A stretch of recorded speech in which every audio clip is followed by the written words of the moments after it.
Hello everyone and welcome back to the Unexplained Diaries. Here on this channel I share real-life encounters with beings from beyond the skies to help you unwind and drift off to sleep.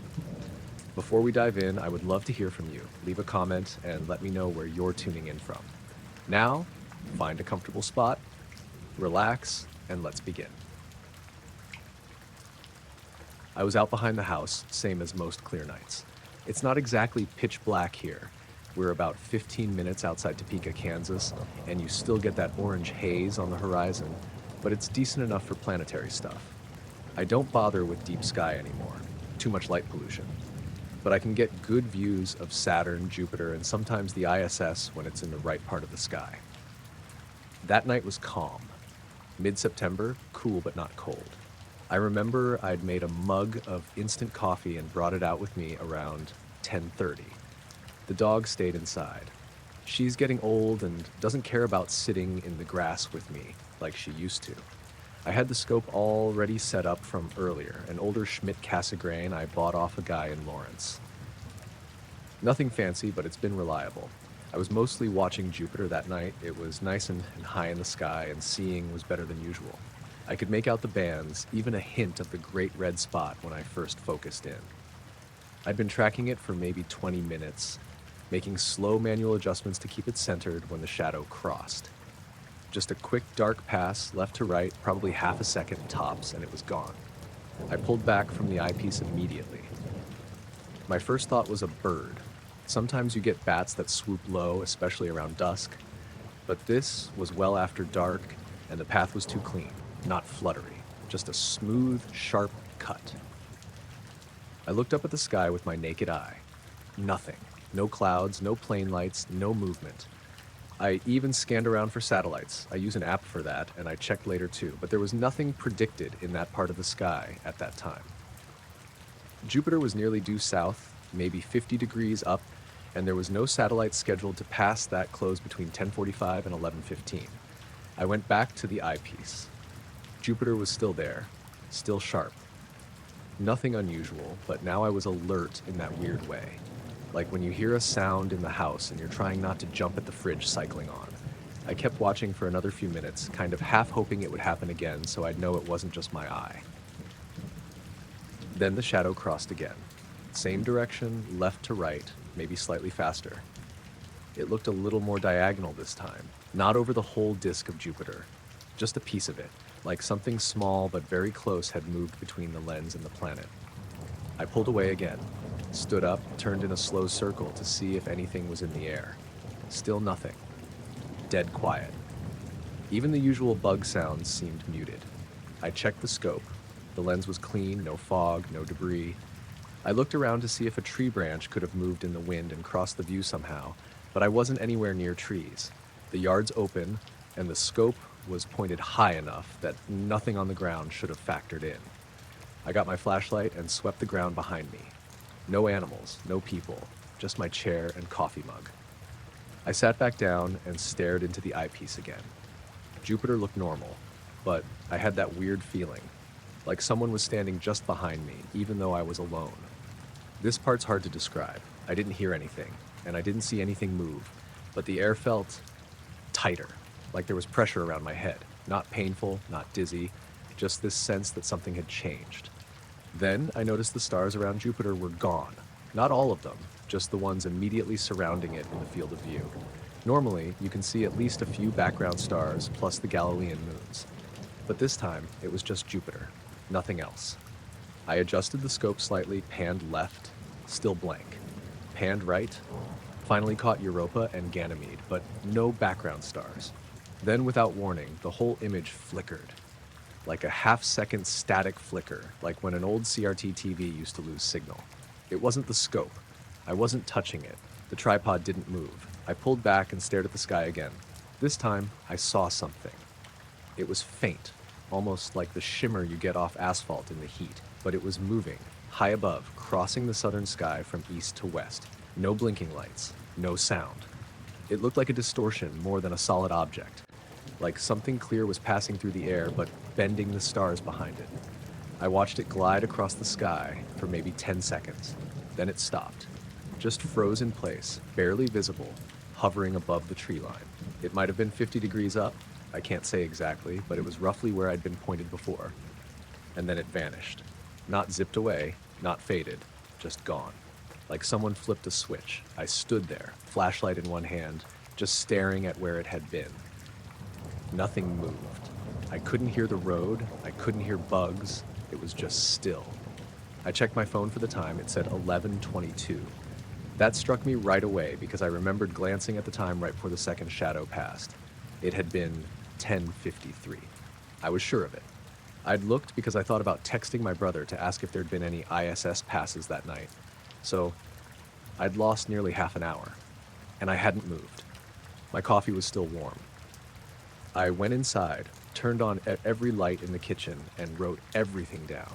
Not because I thought it was important, just because I felt like I needed to prove to myself that I was still grounded in something real. I checked the telescope again the next day. Everything was normal.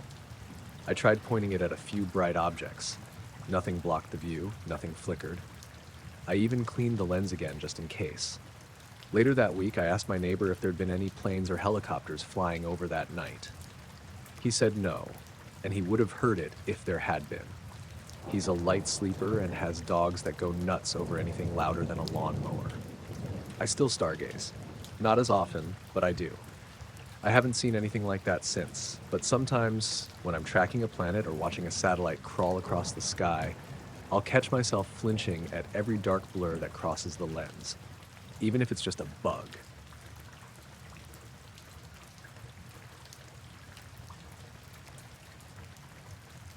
It happened in late October, maybe 6 years ago now. Our farm's about 12 miles outside of Brookings, South Dakota. Flat country, a lot of wind, not much else. My family's been here since my granddad put up the barn in the 50s. We've got about 60 acres, give or take. And at the time, I had a small herd of Angus. Nothing huge, just under 30 head. That morning started like any other. I was up at 5, put the coffee on, let the dogs out. It had rained the night before, a light, steady drizzle that stopped sometime before dawn. The ground was damp but not soaked, and there was a thin layer of low fog just hanging above the pasture like smoke. No sun yet, just that cold, colorless early light where everything looks a little washed out. I noticed something off as soon as I stepped outside. The dogs didn't run to the edge of the property like they usually do. They just stood near the porch, sniffing the air, ears back. Maggie, the older one, gave this low growl I'd never heard from her before. I walked out into the yard and scanned the fields. The cattle were bunched up in the northeast corner of the main pasture, all 30 of them packed tight against the far fence, just standing there. Not grazing, not lying down, just standing. Still, too still. I figured maybe a coyote had come through in the night. It happens. I grabbed my jacket, hopped on the ATV, and headed out across the field. As I got closer, I could tell something wasn't right. They weren't making any noise. Usually when you come up on them like that, there's lowing, shuffling, that kind of thing. But they were silent, frozen. I killed the engine maybe 50 yards out and walked the rest of the way. They didn't react to me at all. Just stood there all facing the same direction, pressed up against the fence like they were trying to get through it without moving. A few were shivering, not from cold, but like they were scared. Eyes wide, whites showing. One of the steers had foam around his mouth. Another had messed himself. I looked around. The fence gate was still locked with the chain and clip the way I'd left it. No signs of forced entry, no busted boards, no tracks besides my own. That's when I saw the grass. About 20 feet from where the cattle were standing, the ground was scorched in a tight oval shape, maybe 15 feet long and 10 wide. The grass wasn't just dead, it was black, cooked. The soil underneath looked dry and cracked, even though everything else was damp from the rain. Steam was rising off it, faint but noticeable. The air smelled off, kind of like burnt ozone, if that makes sense. Metallic. I squatted down and touched the edge of the patch. Warm. Not hot enough to burn, but definitely not the same temperature as the ground around it. I stood there for a while, not sure what I was looking at. No hoof prints. No tire tracks. Just a clean oval of dead earth. And 30 head of cattle scared half to death for no clear reason. I tried to lead them back toward the middle of the pasture, clapping and calling like usual, but they wouldn't budge. I had to physically push the first few to get them moving. Even then, they walked slow, looking over their shoulders every few steps. Back at the house, I called my neighbor Brent, who keeps cattle too. Told him what I found. He asked if maybe someone flown a crop duster too low or pulled a prank, but he didn't sound convinced. Said he'd come by later that afternoon. Around 2 p.m., Brent showed up with his son and took a look. By then, the fog had burned off, and the sun had dried out most of the field, except for that scorched patch. It still looked wrong. No new growth, no insects, just dead earth. Brent crouched down and ran his hand through the dirt, then stood up and looked at me. "You sure nobody burned something out here?" I shook my head. "No smell of fuel, no tracks, and the fence hasn't been touched." He nodded slowly and said nothing. That night, I brought the cattle into the pen near the barn, just to be safe. They came in without a fight, which was unusual. I set up a motion-activated trail cam on the corner post of the pasture facing the field, one of those infrared ones I use for deer sometimes. The next morning, the cattle were calm, eating again, moving normal. I walked out to check the scorched patch. Still there. Same shape, same dead look. I pulled the trail cam card and brought it inside, popped it into the laptop. Most of the shots were empty, wind moving the grass, one raccoon passing by around midnight. But then, at 3:17 a.m., the frame changed. The image was nearly black. No moon that night, just starlight, but you could make out the horizon. In the center of the frame, hovering maybe 10 feet above the scorched patch, was a faint shape. Not solid, just a distortion like heat waves off pavement, but it was there. You could see the stars behind it bend ever so slightly like the light was warping. Next frame, gone. I went back and forth between the two shots a dozen times. Nothing before, nothing after. Just that one moment. That afternoon, I called a local vet, Dr. Meeker, to come take a look at the herd. Told her about the behavior, the drooling, the shivering. I didn't mention the scorched grass. She ran a few basic checks. Temps, heart rates, stool samples. Nothing conclusive. Said stress, maybe. Could have been a predator spooked them. But she admitted it was strange they were all affected the same way. For the next week, I kept them penned. Every morning, I checked the scorched patch. It stayed the same. No animals went near it. Even birds avoided it. Then, 7 days later, it rained again. A hard, cold rain that lasted most of the day. The morning after, I walked out to the field. The patch was gone. Not just faded. Gone. Grass growing over it, fresh and green like nothing had happened. No bare soil, no blackened edge, just smooth pasture. I brought Brent out again. He looked at it, then looked at me. "This where it was?" "Exactly," I said. "Right here." He crouched down, ran his hand through the grass, and stood up. "Weird," he muttered. That was all. The cattle stayed skittish for a while after that. Any loud noise sent them running. One of the younger heifers kept licking the air like she was tasting something that wasn't there. Eventually they settled down, got back to normal, but I never found out what did it. And I never saw that patch come back.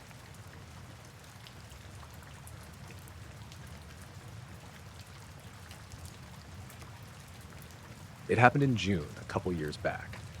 I was out in a field near McMinnville, Oregon, not far from the Yamhill River. I used to drive out there with my camera gear when I needed a break from town. No traffic, no lights, just open sky. I'd park on the side of a gravel road and hike in a few hundred yards with my tripod and Nikon. Nothing fancy, just long exposures of the Milky Way, a few time lapses, stuff like that. That night was clear and dry. No clouds, no wind. Just one of those calm, empty nights where the air feels heavier the longer you're out in it. I'd gotten there around 10 p.m., parked near a gate, and walked up the dirt path past the tree line into the field. There's a big clearing at the top of a rise, probably 2 acres across, surrounded by low brush and old fencing. Perfect spot. Zero light pollution. I set up my tripod, checked my focus with the live view, and started snapping 20-second exposures. I had a thermos of coffee and some music going through one earbud, just killing time between shots. Around 11:30, I noticed something off in the corner of the frame. A short streak of light, faint, kind of curved. I figured it was a plane at first, or maybe a satellite flare. I zoomed in on the preview, but it didn't look quite right. Too short to be a plane trail, and the curve was strange, like it had dipped mid-shot. I deleted that one and took a few more. 'Then I saw it again, same area of sky, another short, curved streak, But this time there were two, parallel, same brightness. I looked up, trying to spot them with the naked eye, but the stars looked normal. No flashing lights, no movement. I kept shooting. Over the next 20 minutes, I captured maybe 5 more frames that had something in them. Little groups of white dots, always in a different arrangement. Sometimes 2, sometimes 4. Never blinking. Never in the same place twice. What got me was how random they looked in the camera, but how none of them matched from one frame to the next. I laid the images side by side on my LCD and scrolled through them, and it was like the lights were jumping around the sky, not streaking like satellites, not trailing like planes, just appearing in a tight pattern and then vanishing. At some point, I stopped shooting and just stood there, staring at the stars. The field felt too quiet all of a sudden, like the crickets had dropped off. Even the wind in the grass had stilled. I took out my earbud. Nothing, just silence. That's when I saw them for the first time with my eyes. It was about 10 or 12 lights, all in a straight line, moving west to east across the sky. They weren't flashing, just steady white like stars. But the line was too perfect, too evenly spaced. It didn't look like a plane or a drone swarm. It was moving slow, but not drifting, like it had purpose. No sound. I tried to aim my camera manually, but by the time I got it pointed in the right direction, they were gone. I fired off a few more shots anyway, hoping to catch them on the edge. In the next frame, there was nothing, just stars. But then the lights came back. Same number, different shape. A wide V this time, off to the south. Again, moving slow. Again, no sound. I turned the camera and hit the shutter. By the time it opened and closed, the lights had shifted again. The frame showed the V split apart, not blurred, not streaked, just relocated, like they'd blinked to a new formation mid-exposure. That's when the wind picked up. It came fast, just this sudden, sharp gust that whipped through the field and almost knocked over the tripod. The trees behind me started rattling like a storm had come in, but the sky was still clear. No clouds, no pressure drop, just that weird, biting wind. I packed up the gear quick, shoved everything into my bag, and started walking back toward the car. I didn't run, but I didn't waste time either. My head kept snapping up to the sky every few seconds, and every time, the stars looked normal. No lights, no movement. But halfway back to the tree line, I noticed something else. The air had changed. Not just the wind, the smell. It was chemical, sharp, like melted plastic or warm metal. I stopped and looked around. The grass near me was pressed down, flattened in a perfect arc, maybe 6 feet across. Not trampled, just laid over. I backed away from it and kept walking. When I reached the car, I threw my bag in the back seat and climbed in. I didn't start it right away. I just sat there, listening. The crickets were still gone. Even the frogs from the riverbed were silent. Then I saw the lights again, in the rearview mirror. Just 4 of them this time, hovering low above the tree line. No pattern, just a loose square. They weren't moving, just there, floating, white, steady. I started the car and turned on the headlights. The lights in the mirror didn't react. I pulled a U-turn on the gravel and started heading back toward the highway. My taillights lit up the field behind me, but the mirror was dark now. Nothing there. I drove back to town without music. No more lights followed me. No cars passed me. I got home around 1:30, dumped my gear in the garage, and went straight to the computer. The photos were strange, not just the ones with the lights. The stars in the backgrounds didn't match up between frames. They were slightly shifted, like the entire sky had tilted a few degrees between shots. The lights were always in a different spot, sometimes clustered tight, sometimes stretched wide. No trails, no blur, just little glowing dots, frozen like stars, but never in the same place twice. One frame had a faint red glow in the bottom corner. I hadn't seen that with my eyes. It looked like a soft gradient, like distant brake lights through fog. But there hadn't been any fog. Or cars. I kept the images. Still have them on an external drive. I don't show them around. I'm not interested in convincing anyone. I just know what I saw and what I didn't. And I haven't been back to that field since.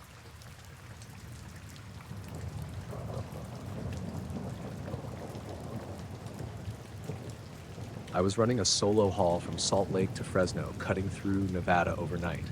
It was late March, cold but clear. No snow or rain. I was driving a 2016 Freightliner, pulling an empty reefer trailer. just deadheading back after a produce drop. I've done that route more times than I can count, usually take US 50 west, then drop south onto 95 near Fallon. Quiet stretch. No traffic after dark, especially through the middle part. Wide open desert, a few miles of nothing between small towns. I was somewhere west of Ely, around 11 p.m. when I noticed the lights. I just passed a faded green sign for Eureka, still over an hour away. The road was flat and dead straight. I hadn't seen another car in a while, probably 20 minutes. But when I checked my mirror, I saw headlights way back behind me. Just two dots, low and even. Didn't think much of it. Could have been another truck, or maybe some guy pushing it to make time. The thing is, those headlights never got closer. That stretch of 50 is empty. If someone's behind you, they either catch up or fall behind. It's too flat for games. But these lights just hung back. Same distance, same intensity, mile after mile. I slowed down a bit to see if they'd gain on me. They didn't. I sped up, still there. It was like they were tethered. I leaned forward and tried to get a better look in the side mirror. Too far back to make out the vehicle. Just two lights, perfectly spaced, no bounce, no flicker, just steady. Around midnight, I stopped at a pull-off to take a leak and stretch. Killed my lights, stepped out onto the gravel shoulder. The night was quiet, cold, just the wind, the crunch of boots. I turned to look back down the highway. No lights. I stood there for a minute, scanning the road. Nothing coming, nothing going. Flat black horizon, no taillights either, just total dark. I climbed back in, started up, rolled out slow. Maybe I'd imagined it. Eyes play tricks at night, especially out here. You stare into the mirrors long enough, you start seeing things. About 10 minutes later, the lights came back. Same spot, same distance. I rubbed my eyes and stared into the mirror again. Still couldn't make out the car. Just those two dots, low and white, trailing me like they were wired to the back of the trailer. I checked the GPS. Signal was good, no cell service, but that's normal out there. Still had about an hour before Fallon. I figured I'd stop for gas and maybe get some coffee, clear my head, but the lights stayed with me. For the next 40 miles, they were right there. Never closer, never farther. Every time I crested a hill or dropped into a dip, I thought I'd lose them, but they always came back right in the same spot. No high beams, no passing, just there. I started getting uneasy when I realized something. There were no reflections. Usually when a car follows you at night, you see the headlights bounce off road signs, reflector poles, the back of your trailer. But these didn't. No glow, no spill. Just two white dots, dead center, low to the ground. Like they weren't lighting anything up, just existing. That's when I started thinking maybe they weren't headlights. I took an exit for Middlegate, hoping the place was open. Sometimes they run 24 hours for truckers. I pulled into the gravel lot, stopped under a floodlight near the pumps, and killed the engine. Looked back toward the road. Nothing. Again. I sat there for a while, just watching. No cars came, no movement. The desert was silent. I got out, walked into the little convenience store, and bought a coffee from the machine. The guy behind the counter looked half asleep. I didn't ask him anything. When I came back out, I stood next to the truck and listened. It was so quiet, I could hear the power lines buzzing. I got back on the road around 1:30 a.m. It didn't take long. 15 minutes down the highway, the lights reappeared. Same spot, same spacing. I started feeling sick, not from fear, just a weird, crawling pressure in my chest, like when you've had too much caffeine and can't sit still. The cab felt smaller. I turned off the radio, rolled the window down a crack. The air was ice cold but dry. I gripped the wheel and stared straight ahead. About 5 miles outside of Fallon, I saw something I still can't explain. I was coming around a wide curve when the road opened up into flat, open scrubland.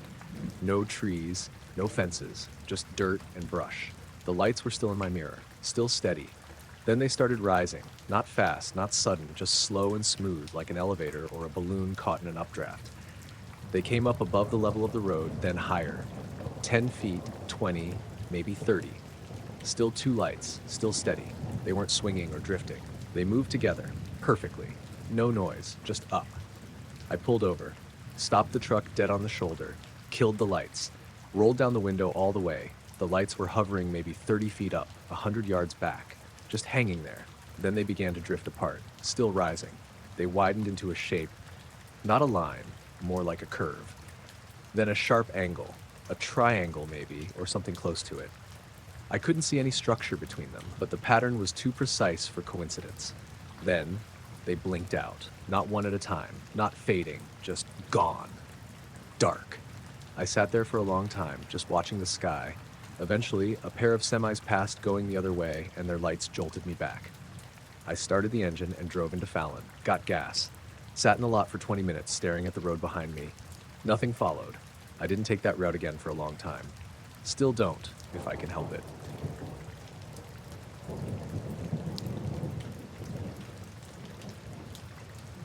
It was early September when I took that trip. Solo hike through a section of the Rockies just west of Buena Vista, Colorado. I'd done the trail before, but only as a day loop. This time I brought my overnight gear and planned to spend 2 nights out, maybe push a bit farther off the main route to explore a few backcountry spots I'd marked on the map. The forecast was good. Clear skies, cool evenings, low wind. I set out from the trailhead at around 3 p.m. The first few miles were familiar. Gentle incline, mostly pine and aspen. By dusk, I'd reached a ridgeline that overlooked a valley filled with that yellowed grass you only see at the end of summer. I pitched my tent maybe 30 yards off the trail in a flat spot near some scrub. Quiet, decent cover, nothing unusual. I made a freeze-dried meal, sat on a log for a while with some tea, then crawled into the tent around 9:30. No fire. I don't usually bother when I'm solo. Just unrolled the bag, zipped up, and passed out quick. Somewhere in the night, I woke up. I didn't check my watch, but it felt late. There was no sound, not even wind. I lay there for a minute, not moving, trying to figure out what had woken me. My first thought was animals, elk or coyotes. But I didn't hear footsteps. No snuffling or breaking branches, just stillness. The tent walls were lit a little by moonlight. I sat up, rubbed my face, and listened. I couldn't put my finger on it, but the air felt wrong. Not threatening, exactly. Just thick, like pressure had changed. My ears weren't popping, but something felt different. I unzipped the top of the fly, just enough to peek out. Nothing but trees and empty trail. No movement. No noise. I eventually lay back down, slept off and on after that. Every time I drifted off, I'd snap back awake a few minutes later. It wasn't until morning that I realized I hadn't heard a single bird. The sun came up pale and hazy, maybe around 6:30. I sat up in my bag and reached for my boots, which I'd left just outside the vestibule like always. They weren't there. I blinked a few times, thinking maybe I'd kicked them in my sleep or dragged them inside. But the tent was zipped shut, and there was no sign of them. I crawled out, thinking maybe they'd tipped over or I'd placed them farther from the flap than usual. They were gone. I stood there barefoot on the cold ground, doing slow circles around the tent. No drag marks, no animal tracks. Just 2 depressions where they'd been, side by side, toes pointed out, like someone had stood in them. I was more annoyed than anything at first. Losing your boots out here can ruin a trip. I threw on my backup shoes, thin-soled trail runners I keep for creek crossings, and started scanning the area.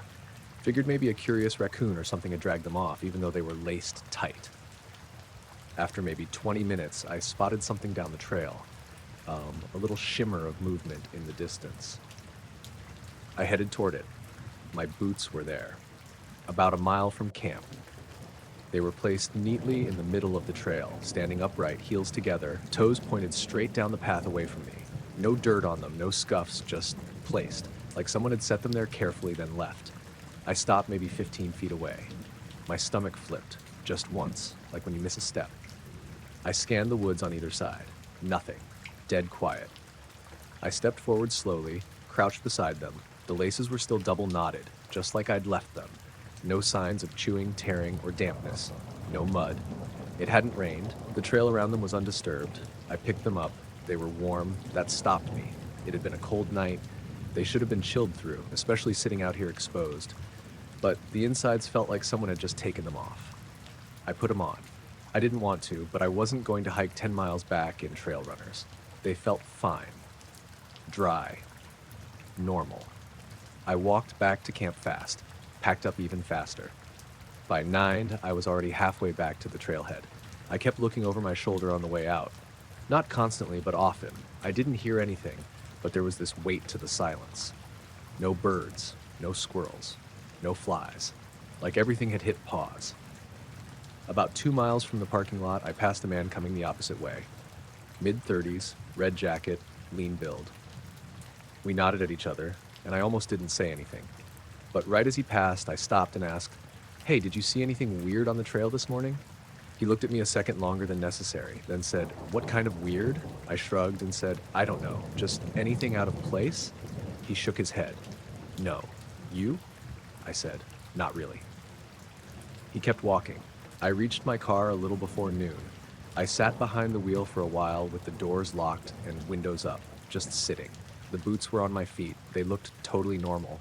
But when I took them off at home, I noticed a faint smell inside them. Not bad, just strange. Like warm electronics or ozone. I left them on the porch that night. In the morning, they were cold.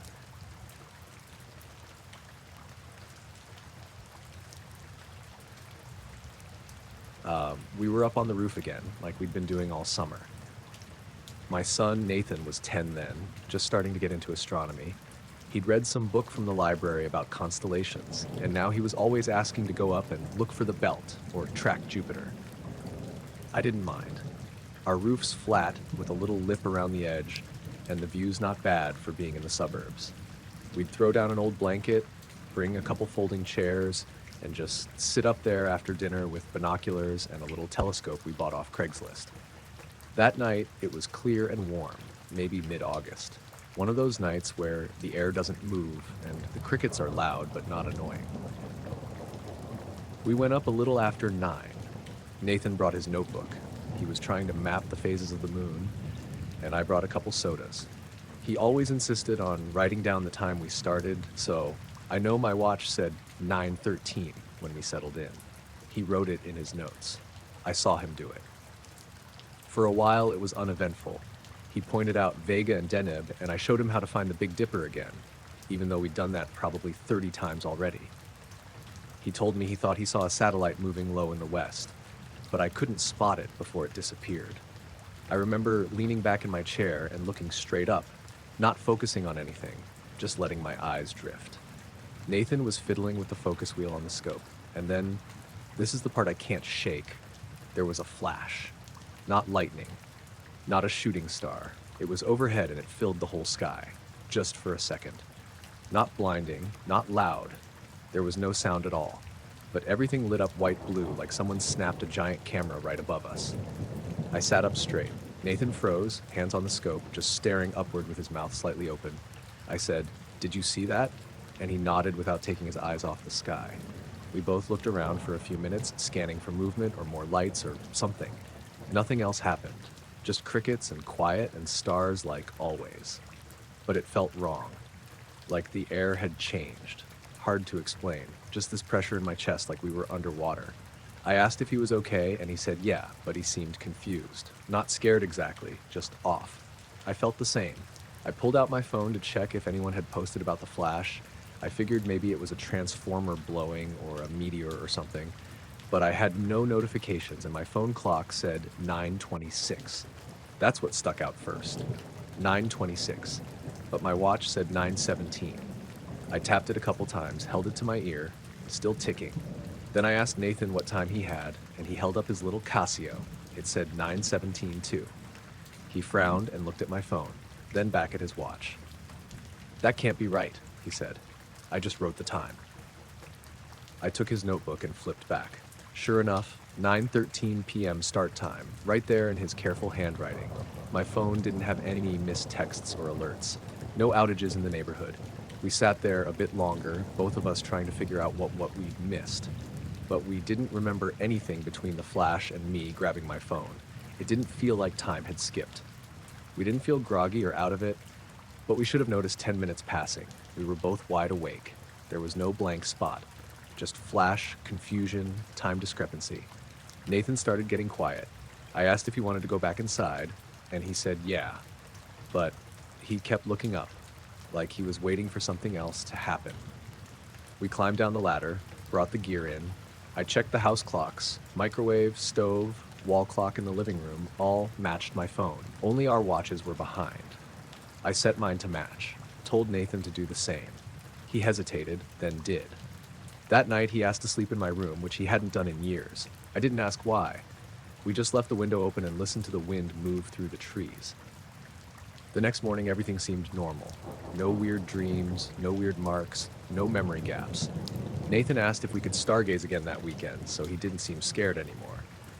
But he did ask, while we were eating cereal, do you think we were just really still for 10 minutes?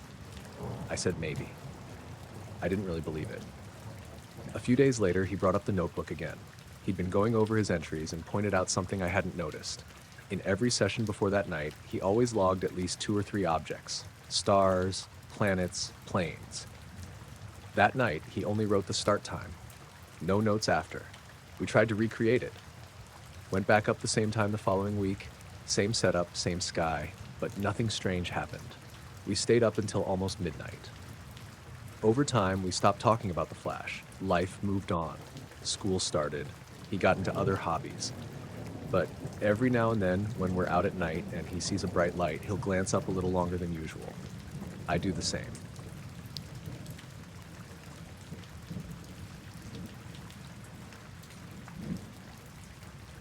We were about 5 miles in, up near Cherokee National Forest, eastern Tennessee. Mid-October, sunny and cold.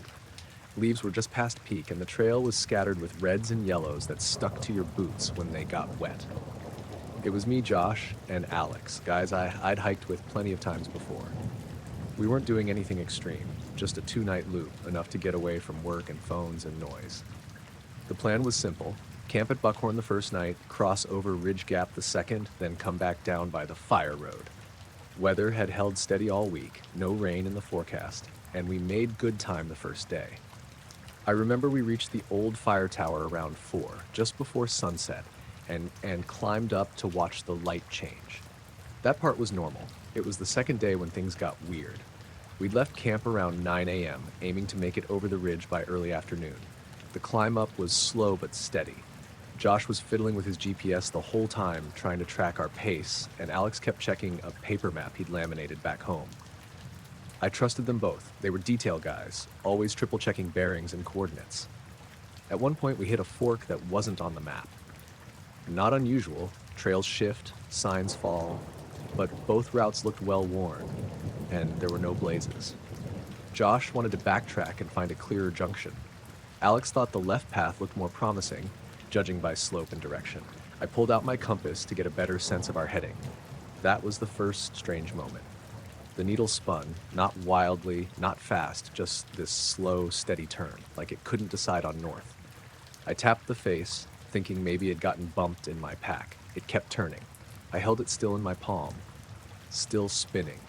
No stutter, no wobble, just a slow rotation that didn't stop. I called the others over. Josh took out his compass. Same thing. Spinning. Alex's did it too, but slower. His was older, a metal-based Silva he'd had since high school. We all just stood there for a minute, holding our gear out like idiots. It was completely quiet.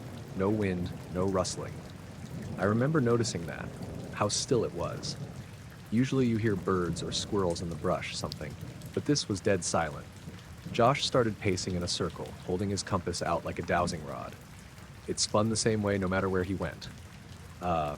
We checked our phones, no signal, which wasn't surprising, but even the GPS app on Josh's phone couldn't find a fix.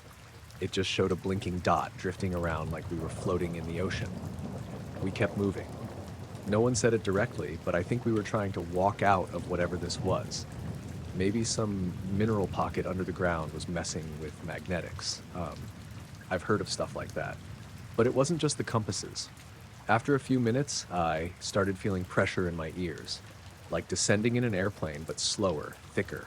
I tried to pop them, but it didn't help. I asked the others if they felt it. Josh said yeah, like being underwater. Alex nodded, but didn't say much after that. He looked pale. The trees started thinning as we walked, but not in the usual way. It wasn't that the forest opened up. It was more like the space between things had stretched.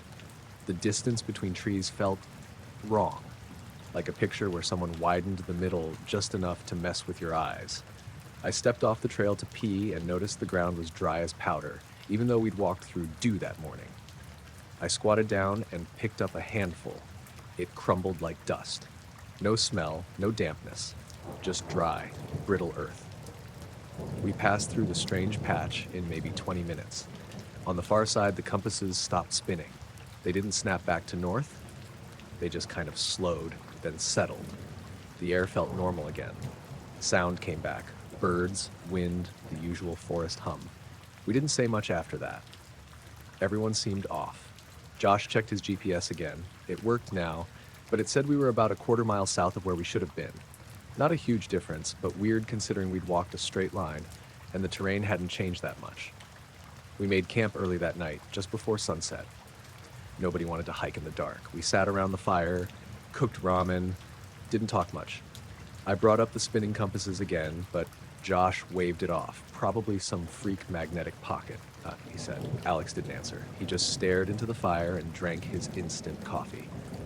I woke up in the middle of the night needing to pee, crawled out of my bag and stepped away from the tent. The moon was out, but the light was thin. I went maybe 20 feet off to the side of our site and noticed something odd with the trees. They weren't swaying in the wind, they were vibrating, gently, like the motion you see when heat rises off asphalt, except it was the actual trunks, just a slight shimmer. I stared at them for a while, not sure if I was fully awake. Then I heard this high-pitched whine. Distant, not painful, but constant. I turned around and looked toward camp. Josh's tent was zipped up. Alex's wasn't. The flap was open. I whispered his name, no response. Walked over and looked inside. He was there, eyes open, just lying still. I asked if he was okay. He blinked once, then slowly pulled the sleeping bag up to his chin. Next morning, he acted normal.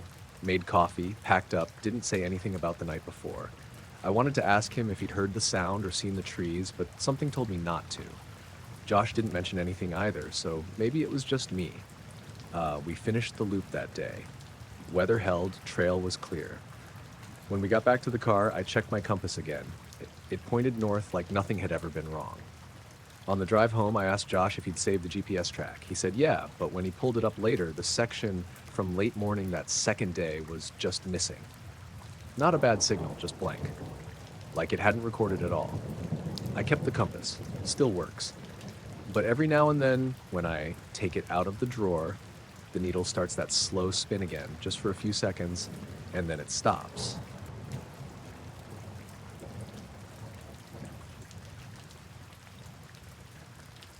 I was driving through southern Utah on a solo trip back in October, the kind of trip I'd been meaning to take for a while.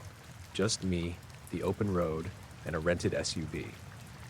I'd left Salt Lake City early that morning and was heading toward a small town near the Arizona border. The landscape was this endless stretch of red rocks and scrub, the sun low and orange, shadows stretching across the cracked pavement. I started to get tired around 7 p.m. The sky was already darkening, but it wasn't quite night yet. I wasn't too far from a little turnout I'd noticed on the side of Highway 89, a wide dirt shoulder with enough space to pull over safely. The plan was simple. Stop, catch a quick nap, then get back on the road before it got too late. I rolled the car off the highway and parked facing the desert. I set the parking brake, turned off the engine, and reclined the seat as far back as it would go. The air was cooler than I expected, maybe high 40s or low 50s, and I left the windows cracked just a bit for fresh air. I remember feeling that uneasy kind of quiet that comes when you're far out of town. No traffic sounds, no radio, just this vast emptiness. I didn't have service on my phone, so I couldn't check anything. Just silence. I pulled out my dash cam, a little 1080p model I'd bought to record the trip. I'd been running it all day, more for fun than security. I figured it might catch some cool scenery or wildlife. Before I closed my eyes, I hit the button to mark the spot on the recording, just in case. I think I nodded off pretty quickly. The next thing I knew, I was waking up, blinking against the dim light outside. My watch said 10:20 p.m., but something felt off right away. The car was completely cold, like I'd left it parked for hours or more. My breath made little clouds inside the cracked window. I reached for the ignition to turn the engine on, but it wouldn't start. Then I remembered, wait, I'd turned the car off before I slept. I hadn't left it running. Still, that cold hit me as strange because it didn't feel like just an hour or so had passed. It felt like much longer. I glanced down at the dash cam mounted on the windshield. It was still recording, its red light blinking. I hit play, expecting to see maybe 90 minutes or so of footage from the moment I parked to waking up. Instead, the video jumped. The last timestamp before the blank part was around 8:15 p.m., and it skipped to 9:45 p.m., about 90 minutes missing. I rewound and watched the footage over and over, hoping to catch something I'd missed. The video showed me pulling over, getting out of the car, and settling into the driver's seat. Then the screen went black. No glitch, no static, just a complete blackout for that 90-minute chunk. That wasn't all. When I stepped outside after trying to start the car, the area around the turnout looked different. The desert bushes near the shoulder seemed to be in slightly different places than what I remembered before. Like the shapes of some of the branches and the pattern of rocks had changed subtly. I felt a weird chill crawl up my spine, even though the air was cool already. I decided to walk down the dirt shoulder, trying to find any landmarks I could recognize. The highway was completely empty, not a single car passing by. My phone still had no signal, and the night was dead silent. No crickets, no wind, no animals, just this heavy, unnatural stillness. After about 20 minutes, I saw the glow of headlights down the road. Relief hit me. A pickup truck slowed as it approached and pulled over nearby. The driver was an older guy in a cowboy hat, probably in his 60s, with a scruffy beard. He introduced himself as Hank and asked if I was all right. I told him about the missing time and the dashcam footage. He frowned, but didn't seem surprised. "You're not the first," he said quietly. "Some folks get caught in that stretch after dark. It messes with your sense of time." I asked him what he meant. "Don't rightly know," he said, "but I've heard stories. People stopping to rest, then waking up hours later with no memory of what happened. Sometimes they say the desert looks different when they wake up, like it's not the same place." We talked for a few minutes, and Hank offered to drive me to the next town, a small place about 15 miles down the road. I was relieved to get out of that empty stretch. On the way, the radio was dead static. No stations came through. It was like the whole area was inside a bubble cutting off signals. When we got to the town, I thanked Hank and checked into a small motel. I watched the dashcam footage again, still unsettled by the missing segment. I tried calling my wife, Claire, but the call dropped almost immediately. The motel's Wi-Fi was spotty, and the feeling of isolation stayed with me. I slept that night but kept waking up in the dark, hearing a low hum outside like machinery or distant voices, but I never found the source. The next morning, I went back to the turnout, hoping to find some clues about what happened. Everything looked normal in daylight. The bushes and rocks were back where I expected them. The highway was busy with traffic again. I spent the day driving back towards Salt Lake City, trying to shake the weird feeling. In the weeks after, I checked the dashcam's memory card for any hidden files or glitches, but found nothing unusual except that 90-minute gap. I told a few friends about the experience, but they mostly shrugged it off or joked about alien abductions. I don't know what happened during that missing time or why the car was cold when I woke up. All I know is that stretch of road near that turnout felt wrong in a way I can't explain. Even now, I avoid stopping there after dark.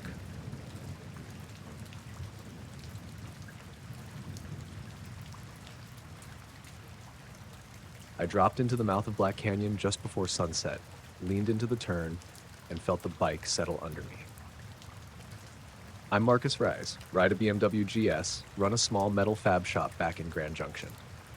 I'd taken the day off to clear my head, roll through the switchbacks, and camp somewhere off the trail. No cell signal. No cell signal after about 10 miles in, which is exactly why I was there. I hit the gravel pull-off at Cottonwood Camp around 7:30 p.m., the sun low enough to turn the sandstone walls dusty orange. I parked, killed the engine, and let the canyon settle around me. Normally I'd hear crickets or maybe a distant crow, but there was nothing. Just a heavy quiet that felt almost solid in the air. I took off my helmet, wiped sweat off my forehead. Even though it was late August, the heat was sticking in my sinuses. I looked up at the rim, rugged, pine-dusted, fading to deep red as the light died. I set my helmet on the seat, leaned into my bike, and waited. After a few minutes, the canyon grew darker. Really dark, faster than I expected.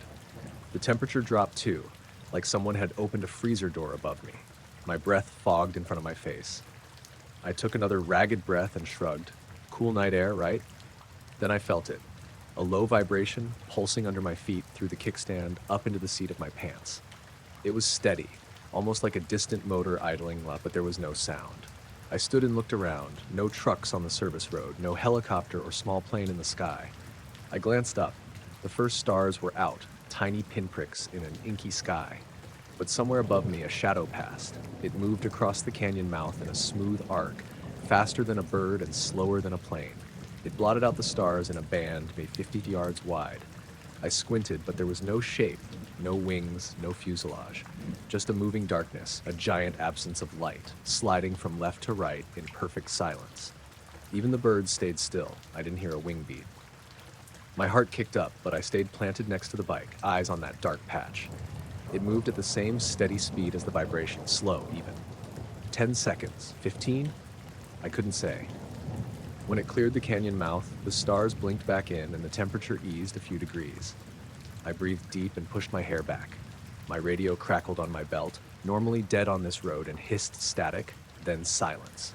No frequency. I tried the ignition kill switch. It clicked, but still no engine. The bike was cold, like I'd left it sitting for hours, even though I'd killed it only minutes before. I took out my phone, no bars of course, and flipped on the flashlight app. The beam cut a thin line across the spit of gravel. No footprints, no tire marks besides mine. The red walls retracted into the dark, the canyon going back to normal, as if nothing had happened. I sat back on the bike and tapped the starter. The engine roared instantly, surprising me. I kicked the stand up and rolled forward. My glove brushed the throttle, easy and familiar, but still I felt the after vibration in my chest, like I just stood on a subway platform and a train had thundered by, minus the noise. I crested the first bend, and the canyon opened to a plateau of scrub pines and boulders. The road was empty. Every reflective sign, every boulder, every hairpin curve looked exactly as I'd left it. No fresh gravel, no shifts or slips. The darkness remained solid around me, and the stars were static overhead. The ride back was slow. I kept twisting the throttle, trying to chase that vibration. Sometimes I'd swear I felt it flicker under me, but the canyon's curves created their own echo, their own dance of light and dark. Maybe it was just adrenaline. By the time I reached pavement near the Gunnison River, it was fully dark, and the world felt normal again. Crickets, distant headlights, the drone of tires on asphalt. I pulled into the first gas station, turned off the engine, and walked around the bike. It was spotless. Not a speck of gravel where I hadn't been, but it smelled faintly of burnt ozone, like something electrical had cooked itself just under the surface. I filled the tank, paid inside, and asked the attendant if anyone had seen strange lights down canyon after dark. He nodded slowly, said people talk about flickers around the old mining roads, but nobody knew for sure. Said he'd heard rumors of glowing orbs or sudden gusts of wind up where the walls pinched together. I frowned, paid, and left. I rode home under a full moon, clocking every mile. On my street, I flipped off the visor, parked in the driveway, and killed the engine. The bike sat silent, exactly where I left it, but in my chest, the echo of that vibration was still beating.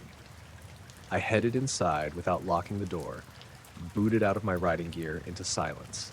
I slept fitfully.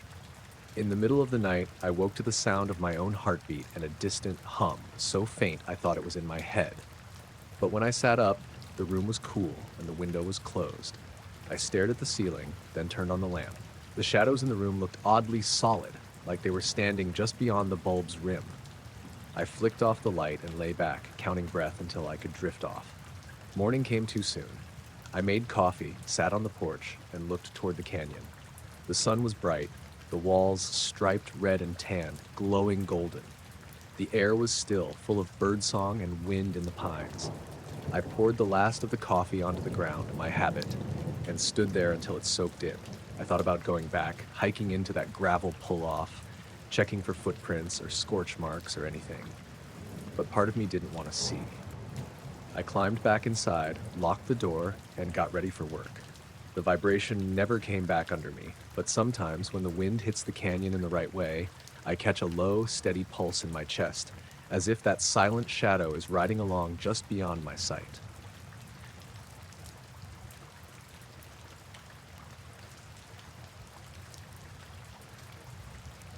I woke up at exactly 2:23 a.m. again, my fourth time checking the clock in the last hour. I live about 2 miles from the airstrip at McConnell Air Force Base in a little house on a dead-end road.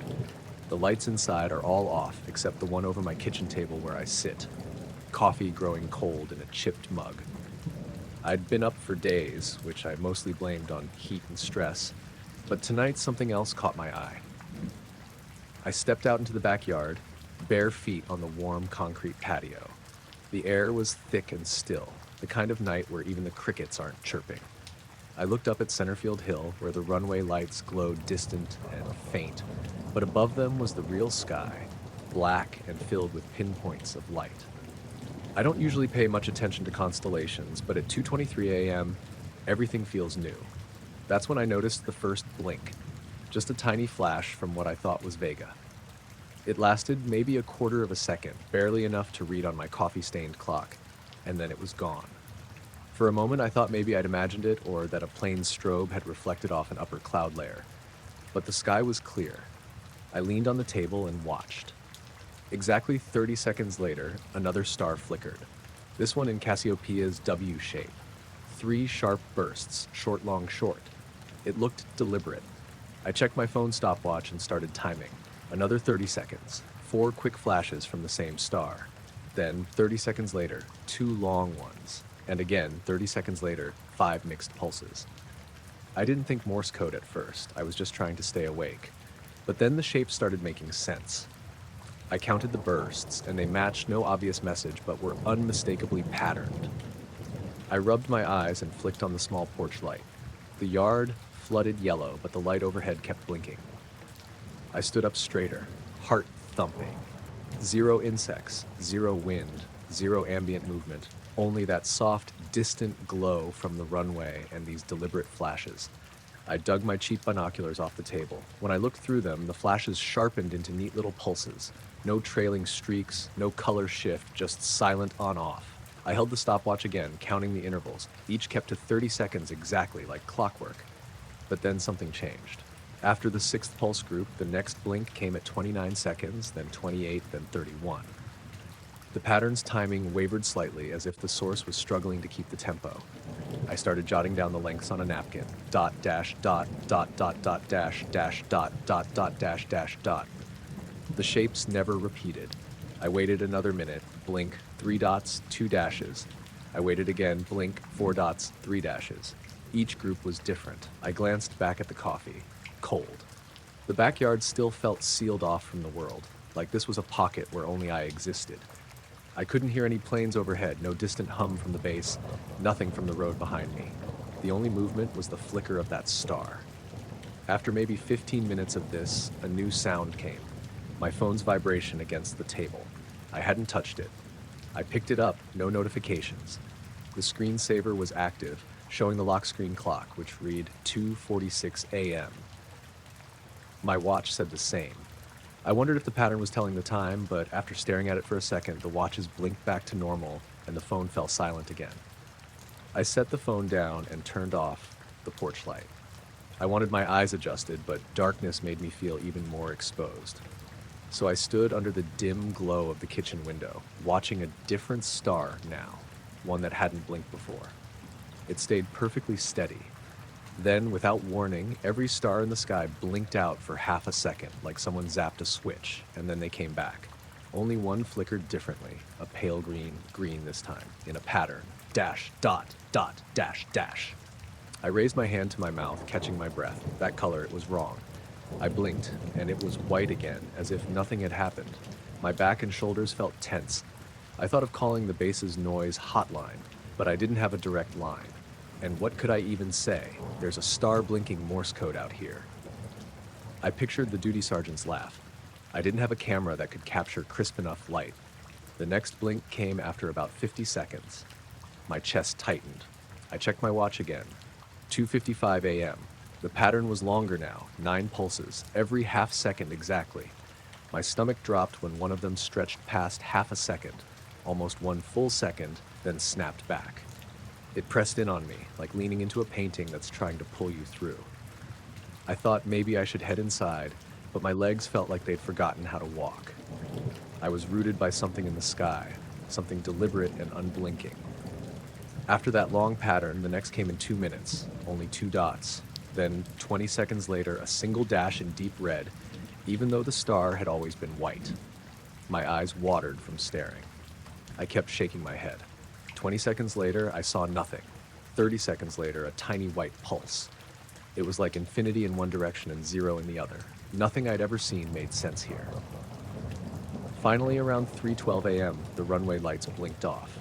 The base must have gone into blackout mode or switched to red floodlights, I couldn't say which. The sky darkened to shade. Most of the stars vanished, but the blinking ones stayed. Its pulses slowed to one every 5 seconds, then 10. I closed my eyes. When I opened them again, the star was gone.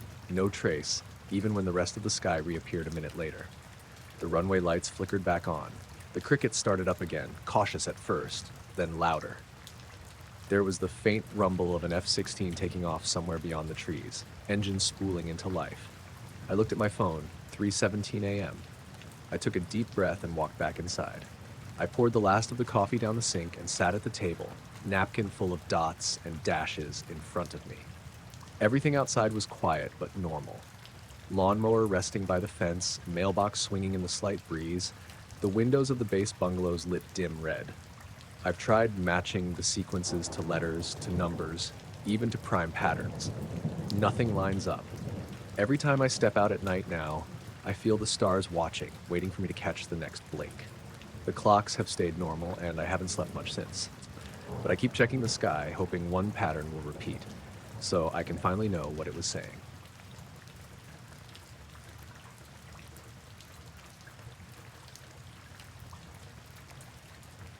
We set up lawn chairs in my mom's backyard just after midnight. It was late July, muggy, no breeze to speak of, and I think the power had gone out somewhere in town. Our street lamps were off, so the sky looked darker than I'd ever seen it from Maplewood. My buddy, Eric, and I had grabbed a couple of beers, a blanket, and called it an evening of stargazing. I'm Matt Alvarez, and Eric's been my friend since grade school. Neither of us had ever seen anything weird up there, just satellites, meteors, the occasional plane. We were pointing out constellations. He was tracking Orion rising in the southeast, and I was trying to spot Cassiopeia when something caught my eye. Not off to one side like a plane, but right above us. A tight cluster of 5 lights arranged in a rough semicircle, moving together as one object. They were steady white, not flashing. And they rotated, slowly, like a wheel turning, over and over in the same spot. I nudged Eric. He turned, squinted. "What is that?" he said. We both leaned back, beers balanced on our knees. The rotation wasn't constant. It paused every quarter turn, hung for a second, then continued. You could pick out the pattern, lights sweeping from left to right, going dark when the back edge faced us, then coming back on as the clusters swung around. Like a Ferris wheel, except silent, motionless in the sky. I glanced at my phone, 3:02 a.m., no service. No apps could track it. We watched for maybe 5 minutes. The neighborhood was dead quiet. No crickets, no wind in the maples, no hum of distant traffic. The overhead power lines were still. The blackout didn't bother me then, but I realized how silent everything was around us. Then out of nowhere, every light winked out at once. No fade, just gone. Total blackness against a backdrop of stars. I rubbed my eyes. Eric's jaw dropped. I sat up, cold sweat prickling my back. "Did you see that?" He nodded, voice low. "Yeah, what the hell was it?" I cupped my hands around my eyes and searched the spot. Nothing. Just distant stars, blinking on their own patterns, none matching what we'd seen. We sat there for a minute, both of us staring upward. I felt a tightening in my gut, like the sky had swallowed something. I tried to hear anything. My breath, him breathing, a dog barking 2 houses down, but there was nothing. The world felt paused. I slid off my chair and jumped to my feet. The gravel driveway was cold under my bare feet. "I want to get a closer look," I said. Eric followed, both of us stepping over the flower beds to the fence. We climbed the chain-link gate into the next yard, Mr. Sakamoto's, who was away visiting family, so I figured he wouldn't mind. We crept across the lawn, every step echoing weirdly in that unnatural quiet. At the edge of the neighbor's yard, I squinted eastward. The spot was empty, still. I held my breath. I checked my watch again, 3:07. I'd sworn the lights had been centered over the roof of my mom's house, maybe 100 feet up. Whatever it was gone. Eric broke the silence, finally. Did it move off or just vanish? I shook my head. No movement, no streak, just off. We stayed there until the distant hum of a generator kicked in somewhere down the block. Somebody had backup power. The normal sounds returned. Dogs barked, crickets started up, a car drove past. It was like flipping a switch. Then the power came back on in our street lamps, one by one, buzzing and flickering. Light spilled into the street, and our shadowed silhouettes looked stupid against the sudden brightness. I hopped back over the fence, brushing grass off my jeans. Eric followed. We walked back to the patio chairs without a word, climbed into them, and stared at the sky. It looked ordinary now, as if nothing had happened. I checked my phone again, bars still 0, but the home screen clock updated to 3:15 a.m. I knocked back the last of my beer. My fingers felt clammy around the can. Eric flicked his bottle cap off into the flower bed. Do you think we imagined it? I shook my head, still looking up. No. That rotation was too precise, and the blackout... He trailed off. We both knew that no appliance in our house had died. Our lights never blinked off. Only the street lamps had gone dark, but that felt like an echo of something bigger going out up there. Want to check the roof? He asked quietly. I hesitated. Roof meant climbing a ladder in the dark, stepping onto shingles that felt sharp underfoot. But I nodded. We crept to the garage, found the extension ladder, and set it against the side of the house. Climbing was slow. Each rung creaked in the stillness.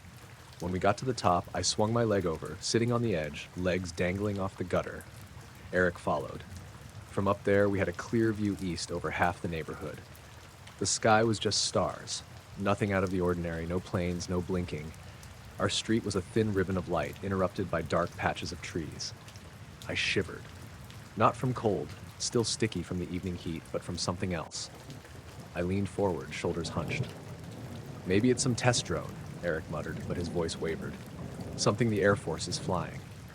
I thought about that. Nearby Wright-Patterson does tests, but here? And they'd issue a NODAM or set up temporary airspace restrictions. No planes had come in low, no radios buzzed. The silence was too complete. Then I noticed something. Up near the treetops, a single star twinkled differently, just a soft orange glow, pulsing once, twice, thrice. Not Morse code, just pulses, slow. I rubbed my eyes. Eric whispered, "Don't." I sat back, heart thumping. The orange light blinked again, slow and deliberate. Then it faded out. My head spun. Time felt jagged. Was that before the white lights? Or after? I looked at my watch. 3:21 a.m. We'd been up there only minutes. I climbed down without speaking, both of us silent as we replaced the ladder. We stepped back onto the patio and sat in the chairs again, waiting for the sun to come up. I don't know how long we sat there. I kept checking the sky, but it never changed until pale gray crept over the horizon. When the first bird called, I stood and stretched. Eric stayed seated, arms wrapped around his knees, eyes locked on the sky. I flicked on my phone, bars all the way full, then loaded the weather app. It was clear unless they'd missed clouds. I powered it off and dropped it in my pocket. We finally went in just as the sun peeked over the rooftops. My mom was in the kitchen making coffee, flipping through a magazine, completely normal. She didn't ask about our late-night backyard adventure. I didn't mention it. Eric sat at the table, sipping a mug, staring out the window. I went upstairs to my room and lay down, still hearing the echo of silence. The ceiling fan whirred overhead. Steady, familiar. I don't know what we saw. Or maybe what saw us, blinking in that precise rotation, then disappearing. Everything returned to normal so quickly. Power back, bugs back, noise back, that I wondered if I was losing it. But Eric saw it too. We both did. Now, when I look up at the sky at night, I find myself scanning for that cluster, waiting to see lights paused on their pivot, waiting for everything to go dark again. But they never come back.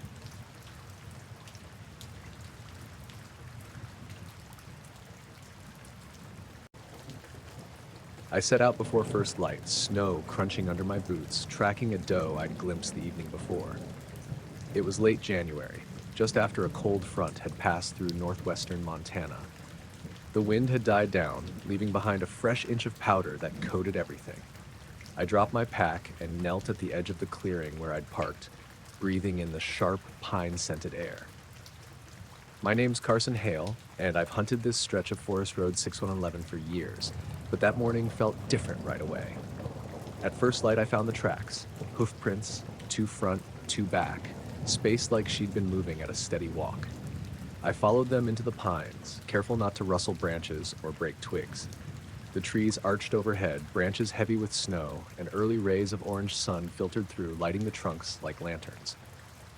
I checked my watch, 7:12 a.m., and kept moving. I'd left my phone off. You don't want distractions when you're alone in cold country. Birdsong was faint, just a few jays, until I poked through a stand of young firs and the forest fell silent. No wind, no birds, nothing but the echo of my own breath.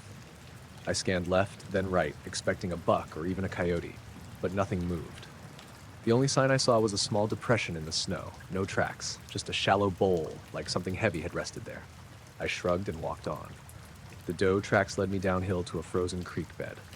The ice was glazed clear, and I heard nothing except the snap of my gaiters on the snow. I stopped to check the hoof prints. They dipped onto the ice, slid forward a few inches, then continued. No breaks. The deer hadn't hesitated. I guess she was pushing hard to reach open ground and maybe water at a spring further downstream. I climbed back up the far bank into a wide meadow. The wind had scoured the snow here, leaving patches of hard crust and some bare grass.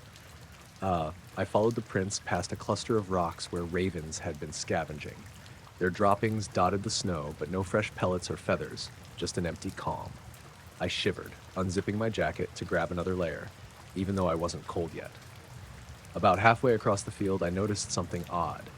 A second set of tracks, overlapping the doe's, but wider, deeper. They were boot prints, men's hunting boots, size 10 or so, pointing in the same direction as the deer. Whoever had passed after her seemed to be trailing, not chasing. The prints were slow and deliberate. They didn't zig or wander. They cut a straight line toward the middle of the meadow. I stopped and listened. Even the snow under my boot felt muted, like the air was thick. The wind stayed gone. Not a single crow called overhead. I pulled my binoculars up to scan for movement. Nothing in the open. No figures, no movement down the tree line. The tracks ended about 80 yards ahead, in the center of the field, just where the ground sloped gently toward a hidden ravine. Then they stopped. I crouched nearby and peered at the snow. No sign of return prints. No sign of boots stumbling down the slope. No disturbance of snow crystals. It was as though someone had taken off their boots and floated away. I traced the hoof prints of the doe, converging with the boot prints at that point. But her tracks continued forward, headed where, I couldn't tell. The doe must have slipped through an opening in the brush. I stood up and tested the snow around the end of the boot prints. Just firm crust, no break. I sank in an inch. Everywhere else sank 2 or 3 inches under my weight. The ground was colder there too.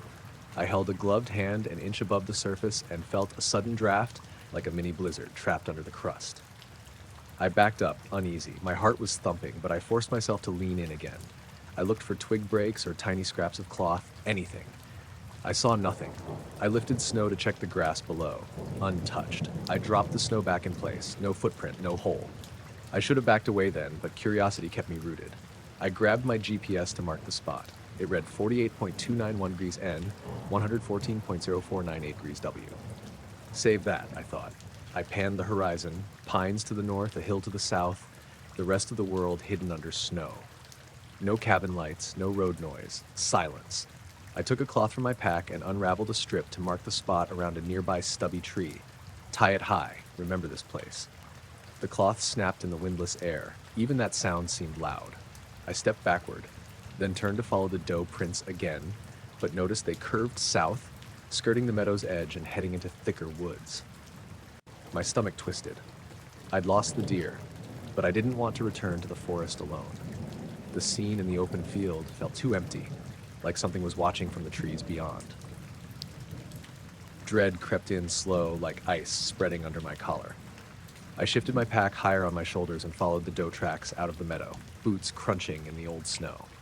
Back among the trees, the birds returned, one woodpecker tapping, a flock of chickadees chattering overhead. I exhaled hard.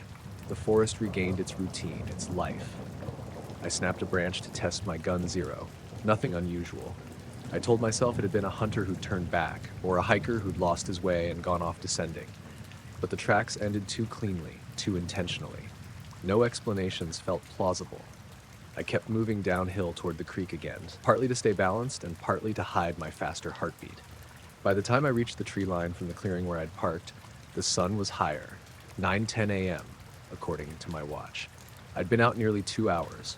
My legs felt rubbery. I eased off my pack and slung it on the log where I'd stashed it. I looked back at the meadow, glancing once more. No flags on trees. No footprints reappeared on the snow. Just unbroken white. I walked to my truck, half expecting to see tire tracks in the lot, someone skulking back to their car. But the parking area was as empty as when I'd arrived. I unlocked the door, tossed in my shotgun and pack, and sat behind the wheel. I closed my eyes and listened once more. The engine idled, the heater kicked in, and the road beyond the gravel lot lay quiet under fresh snow. I drove home in silence. The heater warmed the cab, and I could smell damp wool in my clothes. My phone finally pinged with messages. My wife asking if I wanted breakfast. I texted back, yes, just give me 15. Inside the house, the heat felt too bright. I hung my coat and boots by the stove, then washed my gloves in the sink, flicking the cloth scrap from my pack into the trash. I stared at my reflection in the window as morning light flooded the living room. No one was outside. The road was empty. Hours later, I kept glancing out at the snowy yard, half expecting the prints to appear there too, leading nowhere. But the snow lay as it always did, untouched. I went back to my map and plotted the GPS point, zooming in until I could see the contour lines. Then I closed the map and sat back in my chair, listening to the house settle, the wind finally picking up a low howl outside. The prints still bother me. I know the woods can hide a lot. Animals, people, echoes of footsteps gone cold. But footprints ending in open snow, with no return? I've lived with wild places all my life, but nothing explains that empty field. I track game all the time, but that morning the tracks led me somewhere I can't follow. I haven't gone back yet. Maybe I will someday, or maybe I'm better off leaving the snow where it fell, covering the tracks, covering the story too.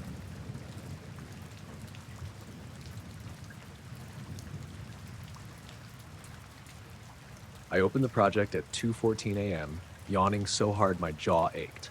The office was silent, except for the hum of the mini fridge and the soft ping of incoming emails.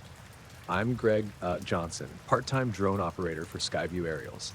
Most nights I review footage from our agricultural surveys. Nothing more exciting than listening to irrigation sounds and counting plant rows. But that night was different. I hit play on the clip from Flight 47, a 10-minute run over Carson Valley farmland at dusk. The drone had taken off around 6, when dust devils were still kicking up near the orchard. I watched the neatly planted trees, the meandering irrigation ditches, my cursor tracking along the GPS overlay in the bottom corner. It was all smooth until about the 5-minute mark. I leaned forward. In the center of the frame, between 2 rows of plum trees, something dark and elongated passed under the drone. It was there for a split second, a jet black shape, no wings, no legs, just a blur of darkness. The leaves overhead flickered in its wake like ripples on water. I hit pause immediately. The screen froze, but the shape was gone. I rewound and played it back 4 times. Each playback showed the trees framing empty ground. No blur. Nothing. I blinked, my coffee gone cold beside me. I scrubbed frame by frame. The GPS readout on the corner timestamp jumped from 1853.24 to 1853.25, where I'd clearly seen motion, but the frames themselves showed only leaves and shadows. I zoomed in, adjusted contrast, toggled the infrared channel, still nothing. My heart sped up. I glanced at the clock, 2:22 a.m., late enough that office cameras probably showed I was alone. I pressed play again and watched the shadows shift on screen. For a moment, I thought I saw it again, a pulse of darkness at the edge of the frame, but the next frame was blank. I tapped the side of my monitor. Tech glitch, I thought. I opened the raw SD card folder and imported the clip into a different editing program. Same result. The black shape appeared in the preview, vanished in the paused frame. I checked file sizes, no corruption, no missing data. Metadata showed a normal recording. Every time I paused, the frame was void of the anomaly. I felt a prickling at the back of my neck. The team calendar said no flights scheduled that late, no other pilots using the network. I checked the control logs. Signal strength steady, no dropouts noted. The drone's altitude held at 120 feet. No sudden dives, nothing in the telemetry to suggest a mechanical hiccup. I opened the flight telemetry overlay. Latitude, longitude, altitude, speed, all locked in. The accelerometer showed a tiny spike at the same timestamp, an imperceptible bump like the drone grazed something, but no collision alarm triggered. I stared at the graph, hovered over 1853.24. The drone had hummed along at 3.2 meters per second, then a flicker in the y-axis acceleration. 0.02 drag, nothing major, but visible. I hit play again. Sure enough, right above the plum orchard, the video registered a subtle dark flicker. I'd seen it, but pausing killed it. I grabbed my phone and recorded the screen as it played, holding the phone close so I wouldn't catch reflections. The black flash registered on the phone video. I paused that, gone. My hands shook as I replayed the phone clip. Every time I let the video play, the shape showed up. Pause, empty. Rewind, empty. Play, dark blur. I closed one eye, then the other, convinced I was hallucinating. No. The phone captured it too. I stood and paced. The sun would be up in 2 hours. I had a shift at 8. I needed to log this, but who'd believe me? I considered calling in a colleague, but thought better of it. I didn't want someone watching over my shoulder. Instead, I brewed fresh coffee, 4 shots of espresso, and returned to the desk. The office smelled like beans and ozone from my laptop charger. I put on glowing speakers, white noise to clear my head, but my eyes stayed fixed on the screen. I hit play again. There it was, this black, oblong flash sweeping under the drone's belly, trailing the leaves. I noticed something else this time. The sound of the onboard mic dipped right at the same moment. What had been distant farm machinery went silent for a heartbeat, then came back. I pulled up the audio waveform and zoomed in. A flat line at 1853.24. No hiss, no hum, just dead air for 0.2 seconds. I rubbed my face. Something had interrupted both the video sensor and audio feed, maybe a strong magnetic field, but nothing on the site reported solar flares. Equipment diagnostics logged 0 anomalies, and why would a magnetic pulse show a black shape? My phone buzzed. A text from my wife, some neighbor's power was out, she said. That explained the office lights flickering before. I'd sworn the monitors dimmed and brightened just as the anomaly hit on screen. But still, I felt unsettled about a glitch matching a physical event I'd seen live on the preview. I looked out the window. Dawn was a pale glow on the horizon. The fields beyond the parking lot sat empty. I reloaded the footage one last time. The shape emerged, like a bird's silhouette, but too dark, too clean, no texture. It cut across the frame, barely disturbing the branches above. Then it disappeared. I exported a still from the live view, a dark smear against sunlit grass. I opened it in an image editor, cranked up shadows. It revealed just a darker patch of leaves. I clicked undo. Everything was normal. I closed the program. I packed up my things, saving the project under Footage Review Final. I shut down the PC, leaned back in my chair, and stretched. The office light's hum returned to normal, the fridge buzzed, and the world outside began to wake with car engines and distant shouting. I locked the door behind me and stepped into the pre-dawn chill. My footsteps echoed on the concrete pad. I loaded the coffee into my travel mug and drove home on empty streets. At breakfast, my daughter spilled syrup on her plate. My wife laughed. I smelled pancakes and bacon. The morning sun streamed through the kitchen window. I mustered a smile, but my head spun with that black flicker, that silent cut in the sound, that missing frame. Later, when she asked how the review went, I said fine, routine stuff. I didn't mention the black shadow, the audio dropout, the empty frames. I'll look at it again tonight after the farm surveys.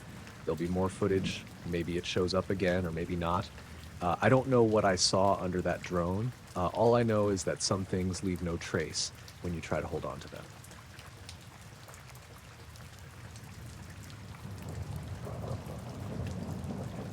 I reached the trailhead around 6:15 a.m., crawling down the last switchback on my hands and knees under a sky fading from black to slate. My name's Evan Miller. I'd parked my Subaru Outback near the kiosk the night before, planned a solo overnight up in the White Mountains. I'd done plenty of solo stuff, backpacking, canyoneering, bushcraft, never had a problem. But something about that morning didn't fit. The air was crisp, cold in patches, like someone had left a freezer door open on the summit. I shut off the engine and sat behind the wheel a moment, listening for noises. There was a low hum from wind turbines on the ridges behind me and a creek running down near the road, but otherwise nothing. No birds, no cars, just that hum and the drip of condensation off the roof rack. My pack was in the back seat, pockets empty except for a half-empty water bottle and some gear I'd laid out the night before. I leaned forward and turned on the dome light. It blinked on, a white glare, and then the red SOS light on the emergency beacon next to me started flashing. I froze. I didn't think I'd pressed the button. It wasn't on a switch I'd accidentally brush against.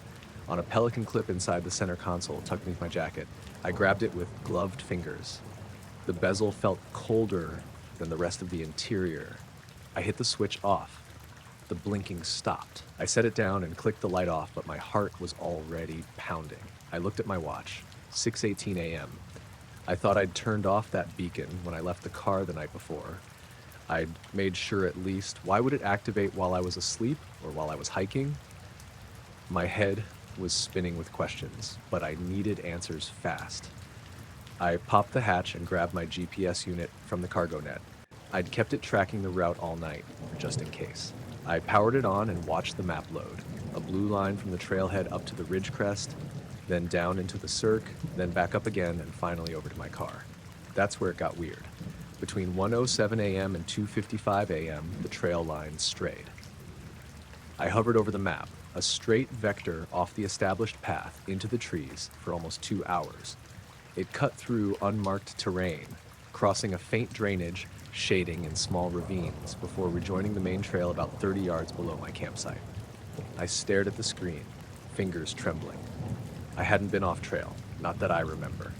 I'd set camp at the bench just above the second switchback, staked the tent, cooked some couscous on the little stove, drifted off around 9:30.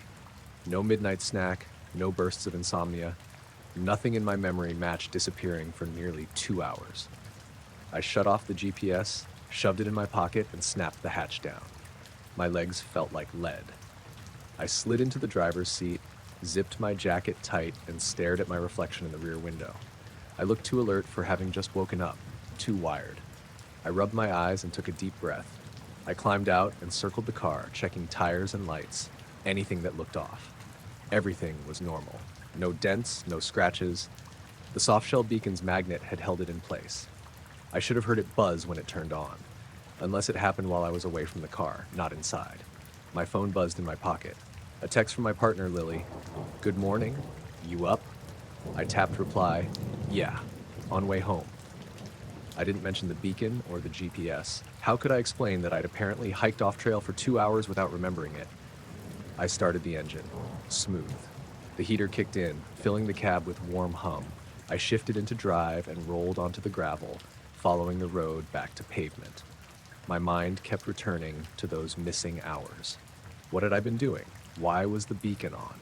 If I'd activated it, I would have felt the click, heard the chirp. I tried to shake it off, maybe a design flaw. It could self-activate if the battery was low or if the contacts were wet, but it was dry in the console. Besides, the unit had sat there cold and dark, tucked under my layers. Strange things happen in bad weather, magnetic surges, cosmic rays messing with electronics. I didn't want to think about that. By the time I hit the highway, sunrise was painting the eastern peaks pink.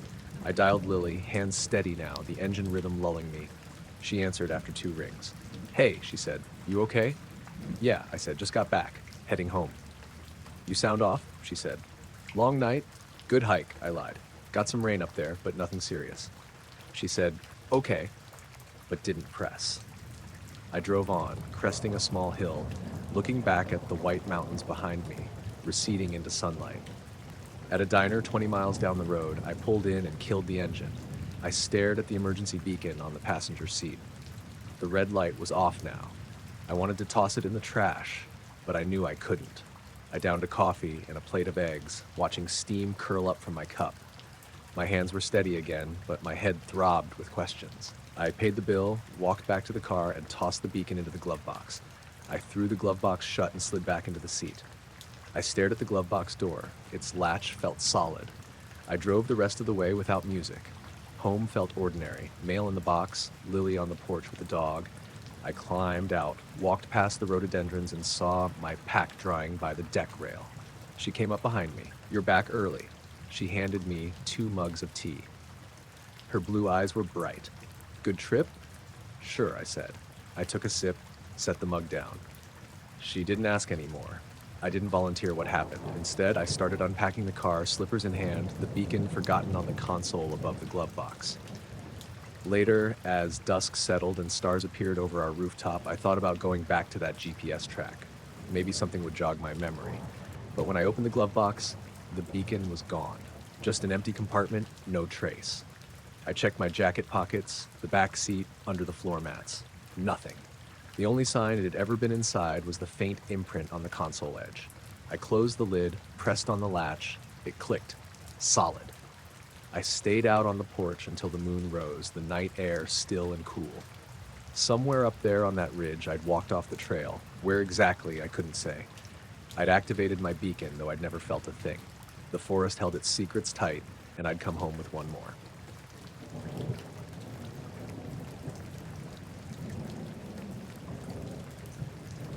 I was on the night shift in the hangar at Tonopah Test Range, sometime around '97. I'd retired from active duty as an aircraft mechanic a few years earlier, but had signed on as a civilian tech because I couldn't give up being around jets. That night, I was working on routine inspections, checking hydraulic lines, topping off hydraulic fluid, cleaning the access panels, when I heard the runway call. A jet was coming in from a classified flight. That's what they said over the radio anyway. Wind was picking up, desert dust kicking around the edges of the hangar door.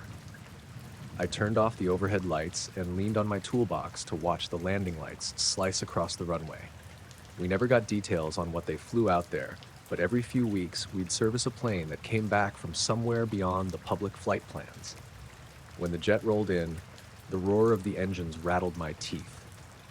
I grabbed my flashlight and walked over as the crew chief guided it into position under the floodlights.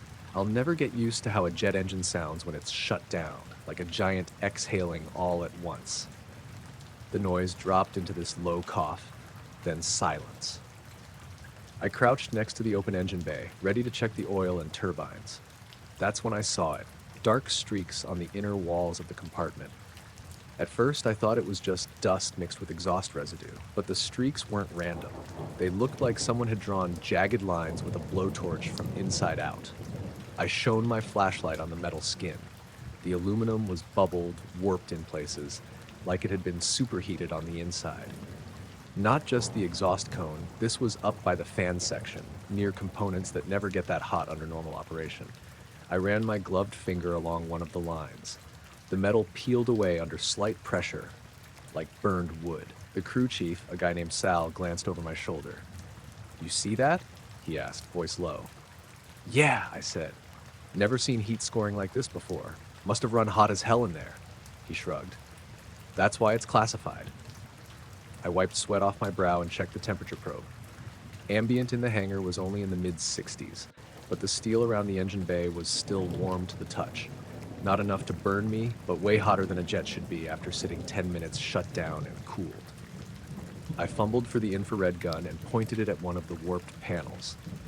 It jumped to 600 degrees Fahrenheit. Sal swore under his breath. "That's impossible," I set the gun down. Either impossible or someone didn't tell us the full story. He shook his head and went to close the access panel, but I held up my hand. Something else felt off. The smell in the hangar had changed.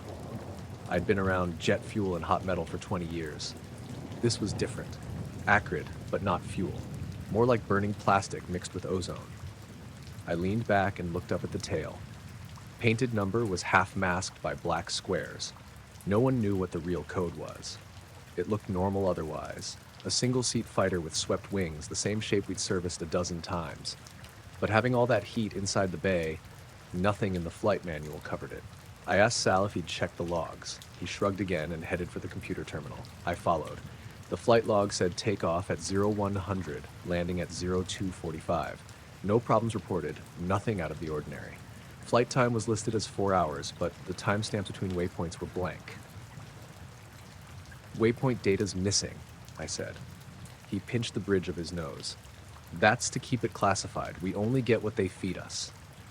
I tapped the screen. Look at this. Hydraulic temps were normal. Fuel flow was normal. No overtemp alarms. Nothing shows up on the readouts. Sal didn't say anything. He just closed the log. We walked back to the jet. The hangar doors were half closed now, moonlight spilling onto the concrete. The jet gleamed under the yellow lights, but the black streaks in the engine bay looked almost sinister. I felt a knot form in my throat, like I was staring at evidence of something nobody wanted me to see. I opened a side panel to inspect the fuel lines. They were fine. No leaks, no discoloration, just clean metal. That didn't make sense. To heat the engine bay like that, combustion had to be way hotter than kerosene burn. I thought of nuclear exhaust. Totally ridiculous, but I couldn't think of anything else. Sal signaled the tug drivers to wheel the jet out.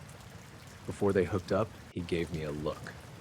"Forget it," he said. "We clean it up, run the standard tests, and send it back out." I hesitated. "Clean it up how? It's structural damage." He shrugged. "It'll buff out. Routine maintenance for tomorrow." I watched as they rolled the jet away, putting back the panels like nothing had happened. The desert wind rattled the doors, and for a moment I thought I saw something move in the shadows. Just a flicker. I turned, flashlight swinging, but there was no one there. I spent the rest of the shift pretending nothing was wrong, changing filters on a transport plane, inspecting the radar dishes. But my mind stayed on that fighter. Heat scoring that couldn't happen, logs that vanished, black streaks inside the engine bay. When my shift ended at 600, Sal was heading home. I caught up to him by the lockers. "Don't say anything," he said. I nodded. "Yeah." He patted me on the shoulder and walked off. I locked up my tools and drove out of the compound as the sun came up, pink light creeping over the desert. Back at my trailer, coffee in hand, I stared at the engine bay in my mind's eye. I thought about the abandoned runway out past the north gate, about the nights I'd stayed late, watching classified jets lift off into the dark. I never got a glimpse of what they were testing, just the taillights fading away. I don't know what burned up that engine bay. I don't know what flew that mission. All I know is the metal showed heat it shouldn't have. The logs were scrubbed, and in a classified operation, the only story that sticks is the one you never tell.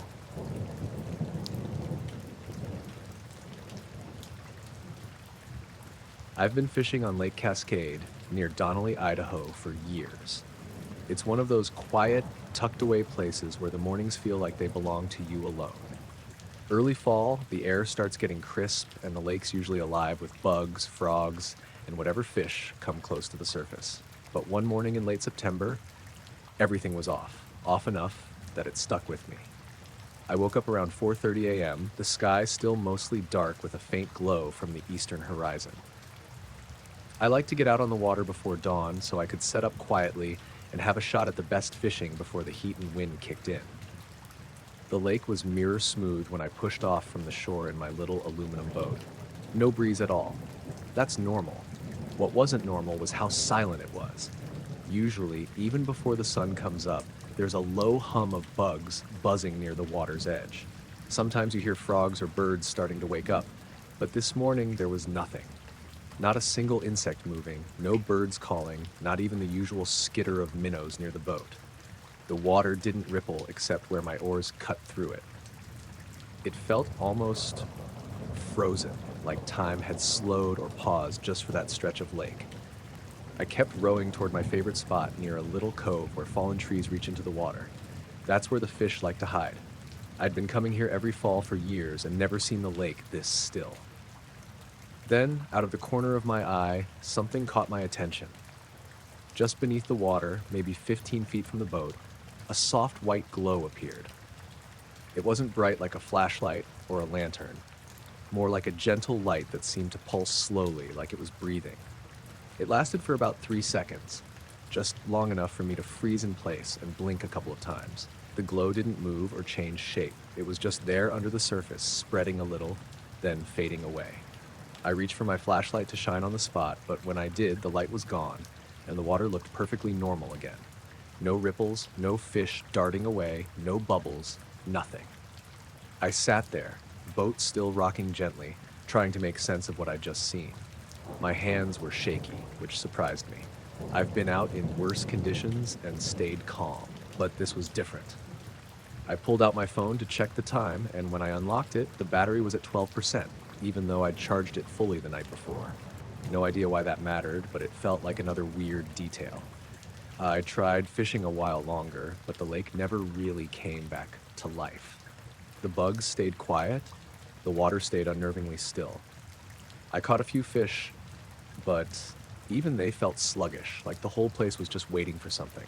When the sun finally started rising higher and the day warmed, the bugs came back. You could hear them again buzzing around the reeds. The fish got more active, and the lake went back to its usual rhythm. I pulled the boat in and drove home, but the quiet still sat heavy in my chest.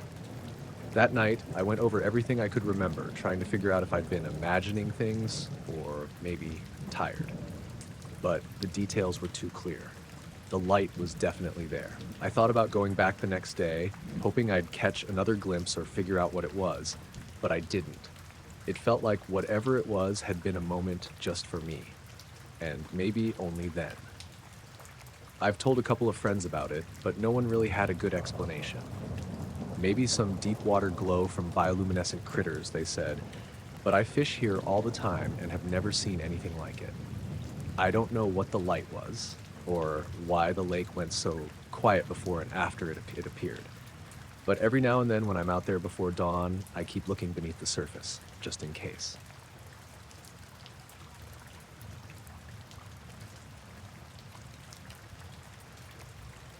I work as a night security guard for a telecommunications company in rural West Virginia.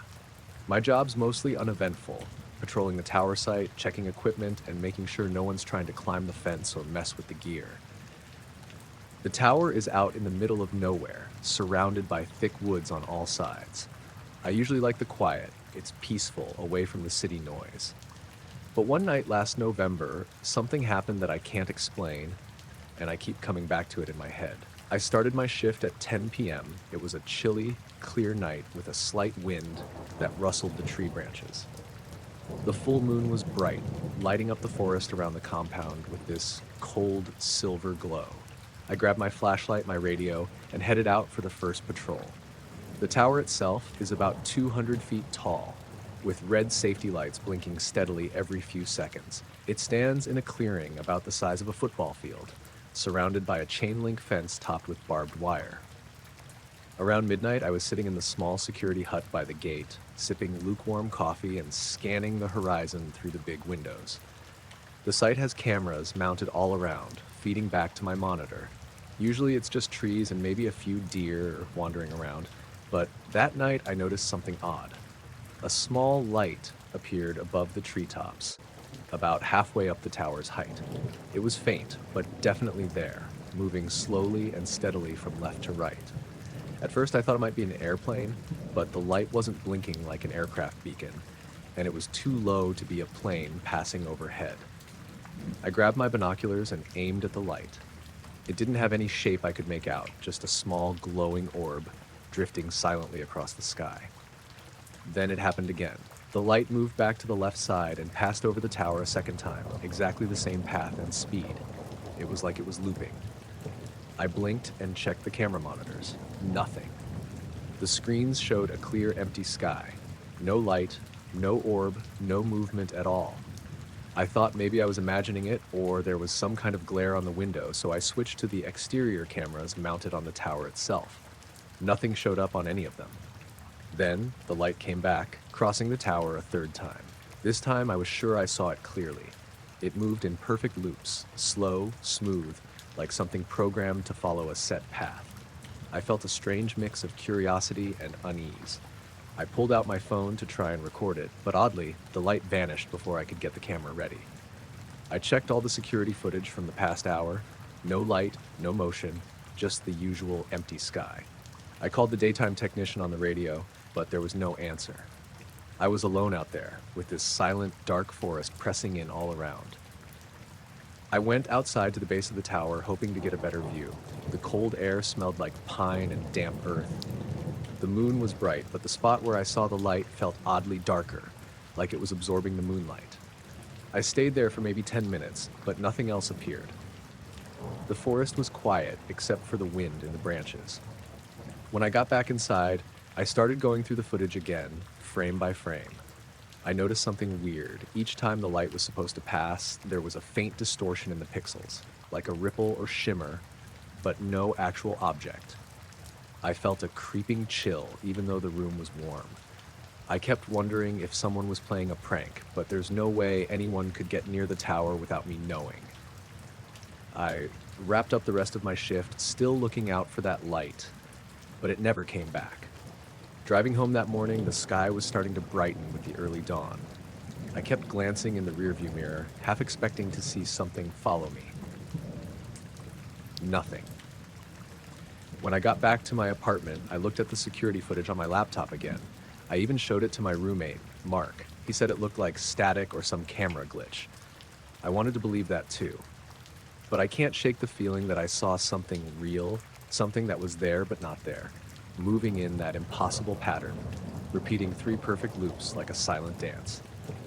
I still don't know what it was, and I don't know why it didn't show up on any of the cameras. All I know is that night, the sky above the tower was empty on screen, but I saw something moving in it, something I can't explain.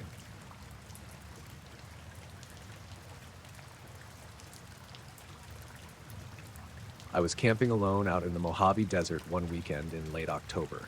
It was supposed to be a quick trip, just me, my old Chevy truck, and a small tent I'd set up near a dried-up wash about 20 miles from the nearest town. I'd wanted to get away from everything for a couple of days. No phone, no internet, just the desert and the stars. The first night was pretty normal. After setting up camp, I cooked some beans over the fire and watched the sky turn dark. The air was dry and cool, just cold enough to make the fire feel good. No wind, nothing but the quiet hum of crickets and the occasional hoot of an owl. Around midnight, I was lying back on my sleeping bag just staring up, trying to take in as many stars as I could. The Milky Way was spread out like a big cloudy streak, and there were a few bright shooting stars streaking across here and there. Pretty typical for a desert night. Then, out of nowhere, I saw something weird. It looked like a shooting star at first, bright white, moving fast, a perfect streak across the sky. But halfway through its path, it just stopped, like someone hit the pause button. Then it started moving backwards, slowly, along the same path it had just come. I sat up, blinking, because that made no sense. Shooting stars don't move backward, right? I rubbed my eyes and looked again. It was definitely moving backward, gliding smoothly and silently. No sound at all. Then it paused again near where I'd first seen it, just hanging there for maybe 5 or 6 seconds. It wasn't bright anymore, more like a dull whoa. Then suddenly, blink glow. It's like inked out, like it vanished. Just gone. No trail, no sparkle, nothing. I sat there for a long time, just staring at that spot. My heart was racing, but I couldn't figure out what I'd just seen. I thought maybe I was hallucinating or that it was some kind of weird atmospheric thing. I tried to shake it off and went back to lying down, but the feeling stuck with me. The kind of feeling you get when something's just a little off, but you can't explain how. I looked around the campfire, which was now just a pile of cold ashes, and noticed something else. My compass, which I'd left on the picnic table, was spinning slowly. Not fast, but steady, like it was caught in some invisible current. I picked it up, thinking maybe it was broken, but the needle didn't settle on anything. It just spun around and around. I shook it, flipped it over, even took out the battery. There's no battery, it's a magnetic compass after all, but it kept spinning. I put it down, trying not to freak out. I told myself it was probably some weird magnetic anomaly, maybe from a mineral deposit in the ground or something. The next morning, I packed up and drove back to town, but the compass still spun the whole way. It didn't stop until I got into my apartment and set it down on my metal desk. Then it finally settled north like normal.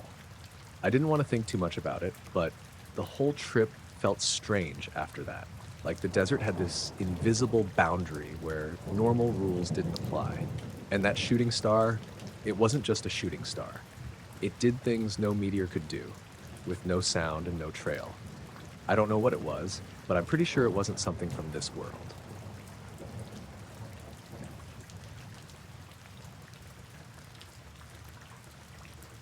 I was flying a small private plane near Groom Lake, Nevada, on a late afternoon flight back in early April.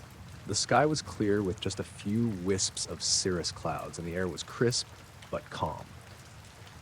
I do a fair amount of flying for work and pleasure, mostly around Nevada and California, but this trip was just a quick round to drop off some paperwork in Las Vegas and then head home to Reno. I was cruising at about 7,500 feet, doing a straight line southwest from Groom Lake toward Las Vegas. Nothing special about the flight so far. I'd done it dozens of times. I was in a Cessna 182, just me in the cockpit, running autopilot and keeping an eye on the instruments. The radio was mostly quiet, except for a few routine check-ins with flight control. About 40 minutes into the flight, something odd caught my eye on the right wingtip. At first, I thought it was a reflection. The sun was hitting the wing at a sharp angle and maybe the glare was playing tricks. But the thing didn't look like a typical glare or lens flare. It was this perfectly smooth, mirror-like shape, hovering about 100 feet off my right wing. I adjusted my sunglasses and leaned forward. It was about the size of a small car, maybe smaller. No visible edges or seams, just this featureless reflective surface that perfectly mirrored the sky and the wing beneath it. The reflection was so precise, it was almost like looking into a polished sheet of metal, except it wasn't part of the plane. I checked my instruments, trying to make sure I wasn't imagining it. Altimeter steady, airspeed normal. The plane was stable, no sudden turbulence. My heart rate picked up a bit, not from fear, just surprise. I've flown a lot, and I've never seen anything like this. I reached for the radio to see if anyone else reported something in the area. Nothing, no chatter, no reports of other traffic. I tried the transponder, code 1200, the usual visual flight code.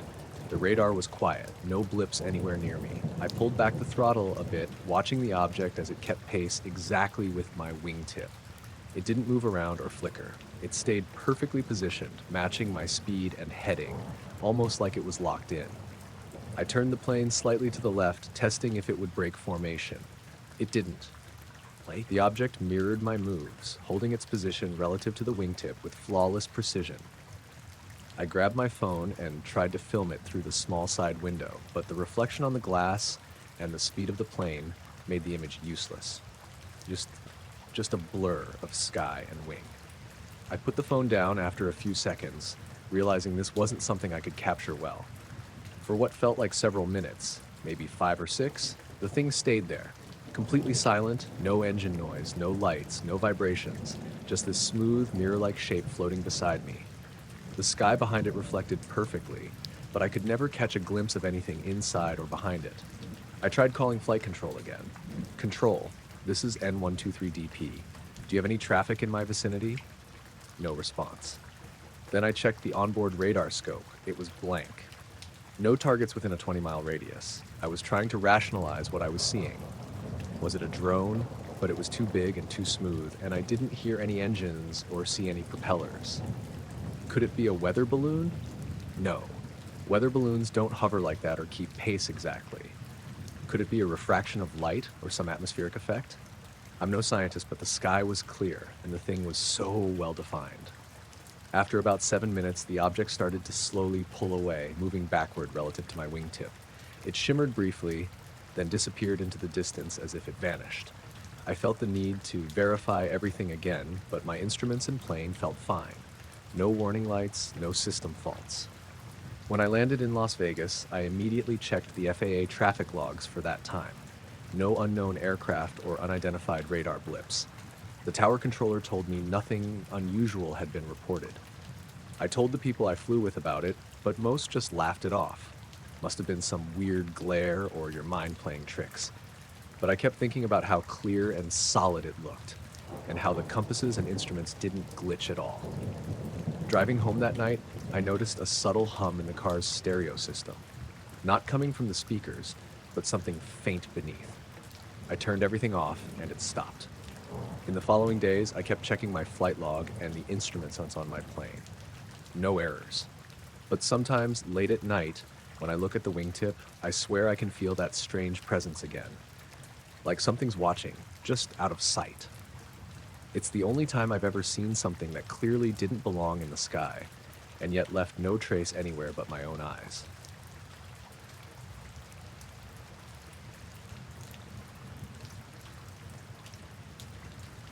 I'd pulled off at the overlook on Route 36, just past Lyons, around 8:15 p.m.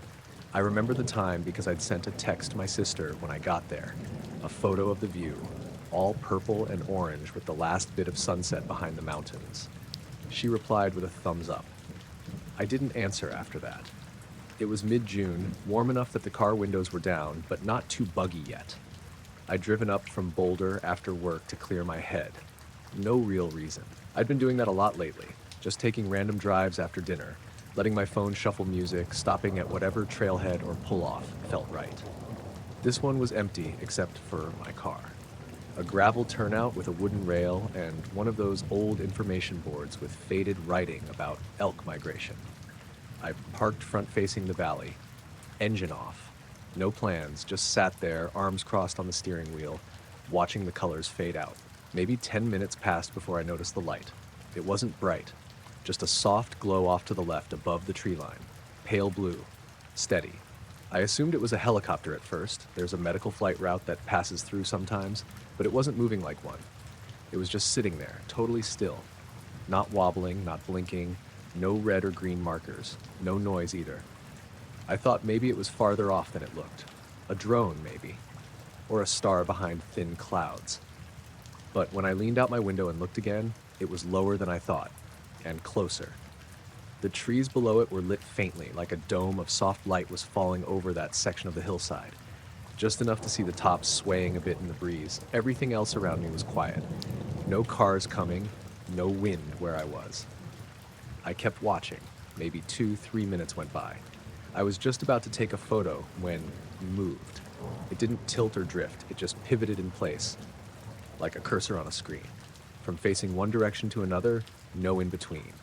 Then it rose straight up, fast. I don't mean gradually ascending. I mean up, instantly. Like if you dropped a frame in a video, one moment it was level with the trees, and the next it was way above them. Still no noise, no wind gusts, no trail behind it. I blinked a few times and leaned all the way out the window. The light was higher now, almost overhead. It hovered again, just a pinprick against the dusk. Then it started moving across the sky, slow and smooth, heading west. But again, not banking, not adjusting, just gliding perfectly horizontal. That's when I noticed my radio had gone dead. I hadn't been paying attention to the music. It was on low, some mellow playlist I'd been letting run. But when I glanced at the display, it was frozen. Screen lit up, but no track info, no sound.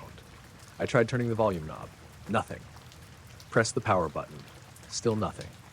Then the screen blinked out completely. The cabin light dimmed. Not off, just drained. That's when the fear kicked in. Not panic, but the kind that creeps up your spine and makes your hands go still. I sat back, rolled up the window, and locked the doors without thinking. My eyes stayed on that light. It was farther now, higher too, but it hadn't flickered or changed shape. Just that same pale blue circle, like a flashlight pressed against frosted glass. I watched it move until it passed behind a bank of clouds. Then it was gone. The valley was dark again, normal dark. The trees, the overlook, the wooden railing, all still there. But I felt like something had been taken out of the world. Like I'd seen behind a curtain and it had dropped shut again. I sat there for a long time after. The radio didn't come back. I started the engine. It turned over fine, but the screen stayed black. My phone had one bar, no data. The drive back to town took 30 minutes. I passed maybe 2 other cars. Didn't see any aircraft, no low-flying helicopters, no towers or searchlights. When I got home, I turned off the engine and the radio came back to life. Song halfway through. Volume normal, like nothing had happened. The photo I sent my sister was still in my messages, but when I looked at the next few photos on my camera roll, they were black. 5 or 6 shots I didn't remember taking. All time-stamped around the same time I saw the light. Nothing on them, but static. I didn't tell anyone for a few days. Eventually I brought it up to a coworker, sort of as a joke. They laughed and said, maybe I saw a drone. I nodded and didn't push it. I know what drones look like. This wasn't one.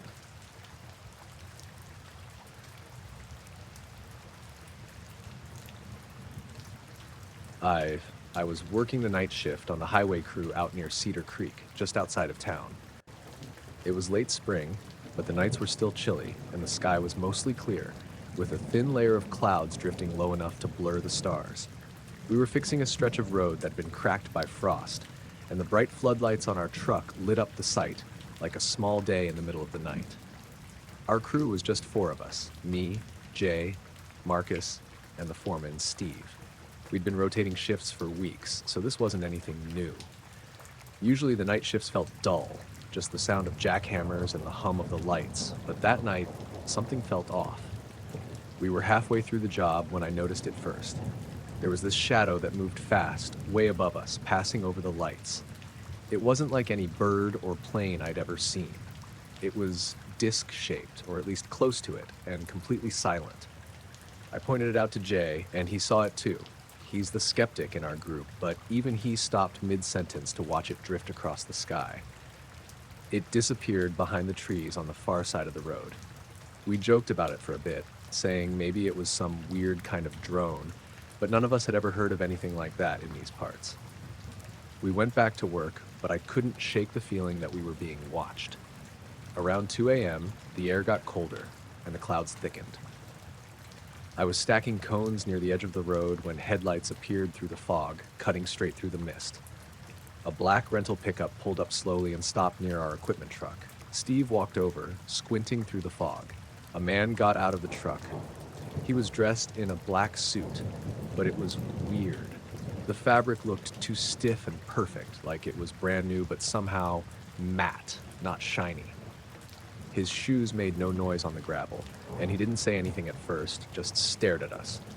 Then he pulled out this small handheld scanner and waved it over our helmets, like he was checking for something. It beeped quietly a couple of times when it scanned me and then the others. "Your shift's moved," he said, his voice flat, almost mechanical. "Pack up." Steve frowned. "Moved? Where?" "No longer your jurisdiction," the man said, folding the scanner away. He looked around like he was expecting someone's, then reached into his pocket and pulled out a folded sheet of paper. "Orders come down, effective immediately." Steve took the paper, unfolded it. I could barely make out the words, but the top said Cedar Creek Project, and there was a big red stamp that said confidential. The rest was hard to read in the dim light, but it mentioned a temporary halt and reassignment to a different location, nowhere familiar. I asked the guy, "Who sent you?" He just looked at me for a long second, like I wasn't supposed to be there. "You won't get any more details. You'll receive new instructions." Then he turned and walked back to the truck, engine running before he even sat down.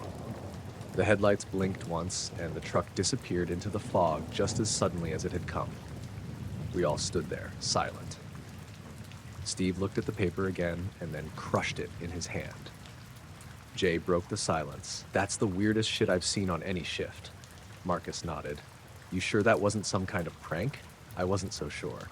The guy had that odd way of moving, like he didn't quite belong there. His eyes were too cold, and the scanner thing? I'd never seen equipment like that on any job site.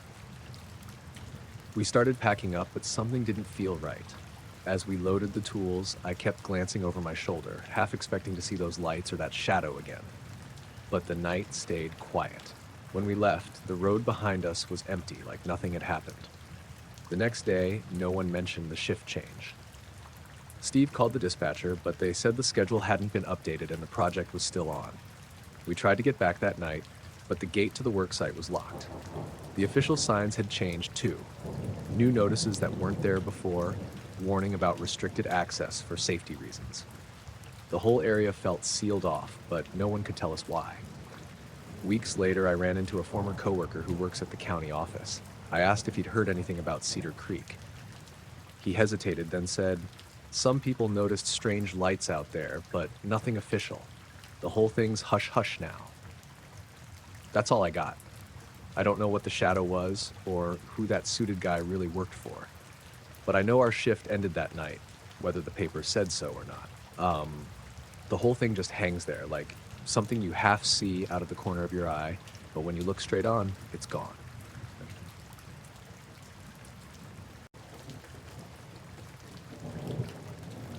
I usually spend a lot of nights on the roof of my apartment building. It's nothing fancy, just an old bench, some leftover cushions, and my telescope set up to look at the stars. I like the quiet up there. The city noise is muffled, and the sky looks clearer than anywhere else around. I've been into amateur astronomy for years, so it's kind of my thing. This all started on a late September evening. The air was cool, a little crisp, but not cold yet. I'd gotten home from work early around 7 p.m., and after dinner, I hauled my scope up to the roof around 9:30. It was still mostly dark by then, but the stars were out, bright and sharp. I set the telescope to look at Cygnus, the Swan constellation.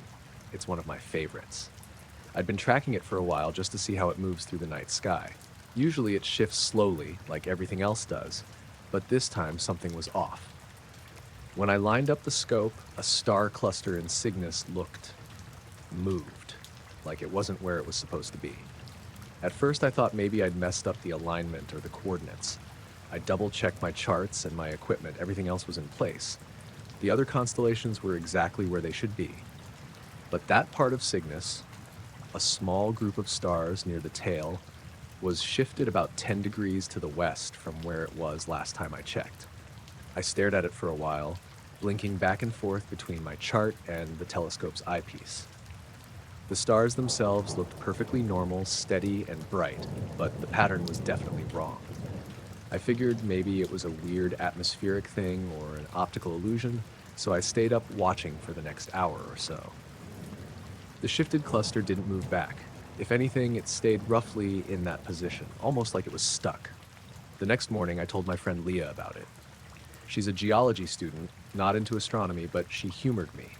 Maybe you're seeing a reflection or some kind of light pollution, she said, but I could tell she was curious. That night, I went back to the roof. It was cloudier than before, the kind of low-hanging fog that makes the city lights glow orange.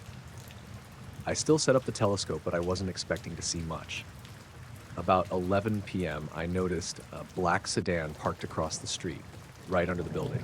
It was just sitting there, engine off, no headlights on. The streetlight overhead barely lit it, but I could see a figure inside. I watched for maybe 10 minutes. The car didn't move. The figure didn't get out. At first I thought maybe it was just someone waiting or parking there for some reason. Then suddenly the passenger side door opened and a man stepped out. He was wearing a dark suit, black tie, black shirt, nothing flashy, and he moved in a way that felt deliberate and almost clinical, like he was on a job. I ducked behind the telescope, but I could see him looking up toward the building. He didn't climb the stairs or come inside. Instead, he pulled a small flashlight from his pocket and aimed it straight up at my telescope's lens.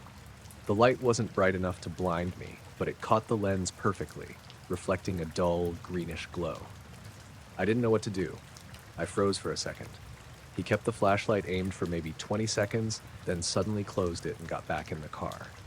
The door shut quietly. The engine started, and the sedan drove off slowly, disappearing down the street without a sound. I sat there for a long time, my heart pounding, wondering if I should go down after him or call someone. But by the time I moved, the street was empty. The next few days were tense. I kept looking out my window, watching for that car or the man. Nothing. But I started feeling this weight, like I was being watched. I kept going up to the roof at night, but the stars didn't look right anymore. That shifted cluster in Cygnus was still off, and I couldn't shake the feeling that something was wrong with the whole sky. One night, about a week later, I was packing up to leave the roof when I heard footsteps behind me. I turned, but there was no one there. I swear I heard someone whispering, but when I looked around, only the wind moved the leaves on the fire escape. I tried to ignore it, but the next day at work, my phone died unexpectedly. Battery at 100% the night before, suddenly dead in the middle of the afternoon. I replaced the battery, but it never held a full charge again. The weirdness kept piling up. Small things that didn't add up.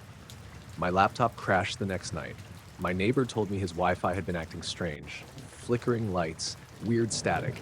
I didn't tell anyone about the car or the man in the black suit. I didn't want to sound crazy, but I couldn't forget the way he looked at me from the street, the way the flashlight caught the telescope lens like he wanted me to see it. Sometimes, late at night, I swear I see a shadow moving just beyond the edge of the roof, like someone is watching but staying out of sight. And the stars, they don't feel like home anymore.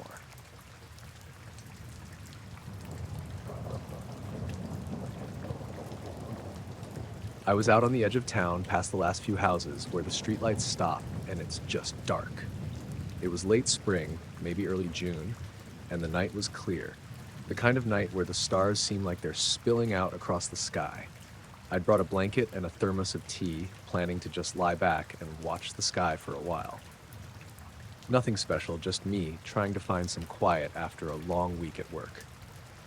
I settled down in the grass near the old railroad tracks, away from the road, where the air was cooler and the only sounds were crickets and the occasional train rumble in the distance. I looked up and started scanning the stars, trying to find some familiar constellations, when something caught my eye.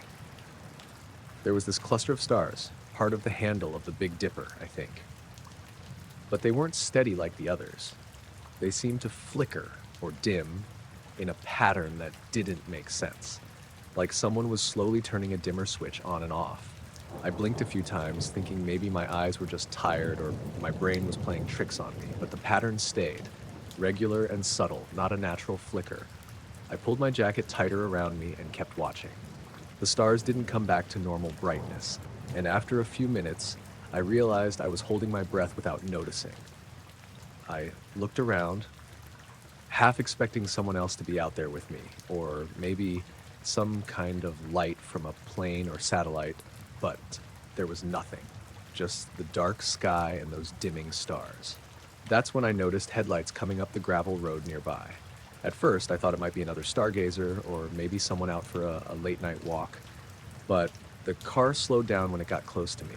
It was a black sedan, clean and quiet, no obvious markings or lights other than the headlights. It pulled up and stopped maybe 20 feet from where I was sitting. The engine cut off and the window on the driver's side rolled down. A man leaned out. He was dressed all in black, a simple black suit, black shirt, no tie, and his hair was slicked back neat enough to look like he was heading to a funeral or a business meeting. He smiled, but it was one of those smiles that doesn't quite reach the eyes. "You noticed," he said. I wasn't sure what to say, so I just nodded slowly. "You saw the stars flickering. Most people don't see it," he continued. "Not because it's hidden, but because they don't look close enough." I shifted on the blanket, suddenly feeling cold even though the night air was still warm. "Yeah, it was weird. I don't know what it was." He glanced up at the sky for a second, then back at me. "You don't have to worry about it. You can forget what you saw." I frowned. "Forget? How do you mean?" He straightened up and looked at me directly. "It's easier that way. Things like this don't usually help anyone. Not to say it didn't happen, but sometimes it's better to let it go." I wasn't sure if he was serious or just messing with me.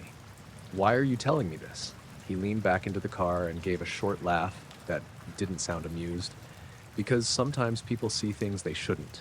And sometimes those people ask questions they can't answer." The window rolled up slowly. The headlights stayed off and the car sat there in silence for a moment. I felt like I should say something, but my voice caught in my throat. Then the car pulled away quietly down the gravel road, leaving me sitting alone under the dimming stars. I stayed there for a long time after that, staring up at the sky, but the cluster of stars had stopped flickering. They were steady and bright, like nothing had happened. Still, I kept thinking about the man in black and how calmly he asked me to forget. That night, when I got home, I checked the sky again from my window. The stars looked normal, but I felt like I was watching for something that had already passed. The next few nights, I tried to find that flicker again, but it never came back. It was like it was only there for me to see once. I thought about telling a few people what happened, but I couldn't really explain it. And after meeting that man, I wasn't sure I wanted to. Some nights, when the house is quiet and the stars are out, I still look up, wondering if I'll see that flicker again. But mostly, I just sit with the memory of that black car parked just down the road and the man who said I should forget what I saw.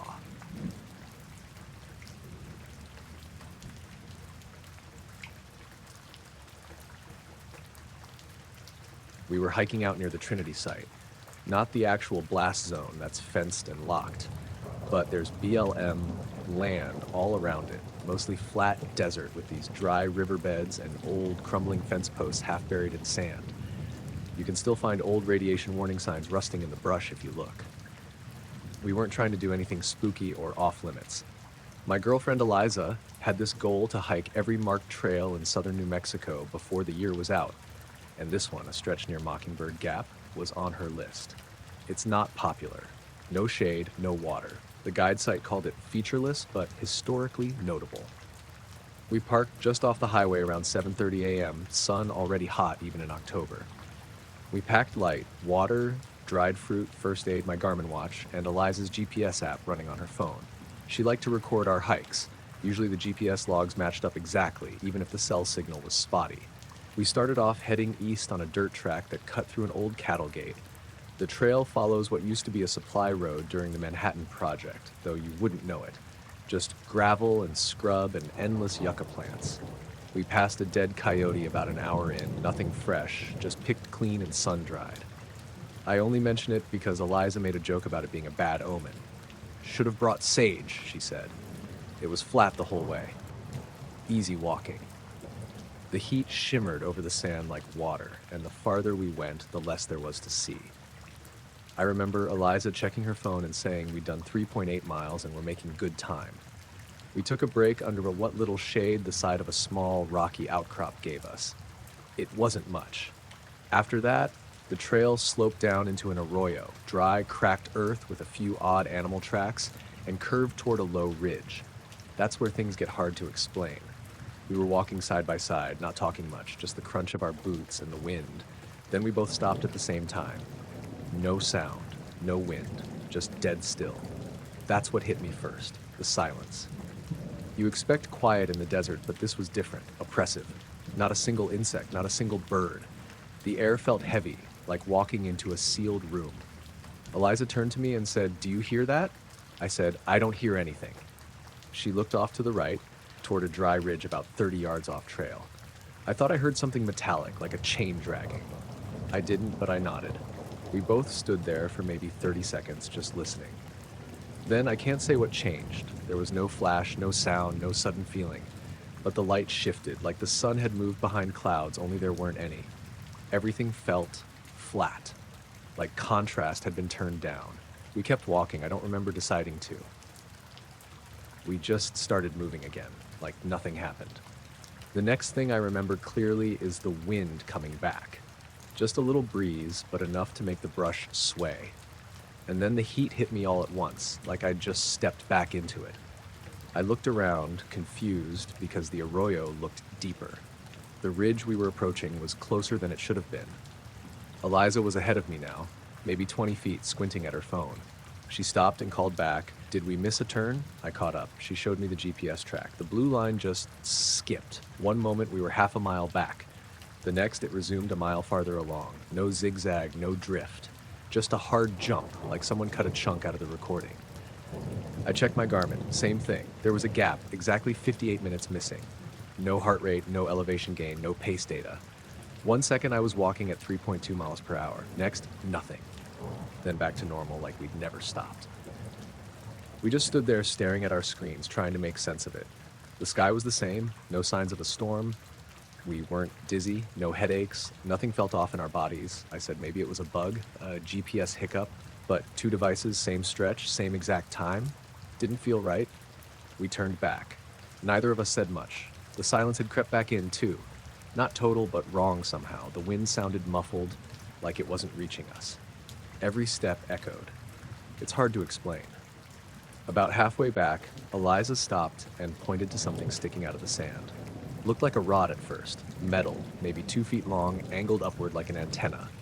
I thought maybe it was part of some old equipment or survey gear. We walked up to it, but as we got closer, I saw that it wasn't attached to anything. Just a thin, dull gray cylinder jammed into the earth, no markings. She reached for it, and I don't know why, but I said, "Don't." It wasn't like I thought it would shock her or anything. I just didn't want her touching it. My stomach felt tight, and the air was hot again. Way hotter than it should have been. She stopped. We took a few pictures, but nothing clear. Glare made them useless. We marked the spot on her app, but when we checked later, the pin wasn't there. Just didn't save. When we got back to the car, we both felt wiped, more than we should have been for 8 miles on flat land. I checked the timestamp on the dash cam. We should have been back around noon. It was 1 to 17 p.m. Neither of us remembered stopping. No food break, no shade, just a missing hour. That night, we tried uploading the GPS data to her laptop. The files were intact, but when we zoomed in on the gap, it was just empty space. No time codes, just a clean cut. I exported the data and tried to open it in a text editor. The file jumped from 10:43:12 to 11:41 on. No error, no corruption, like nothing ever happened. We haven't hiked out there since. The weird part is we've never had GPS issues anywhere else, even places more remote. It was just that stretch, just that day. 1 hour we don't remember, 1 mile we didn't walk.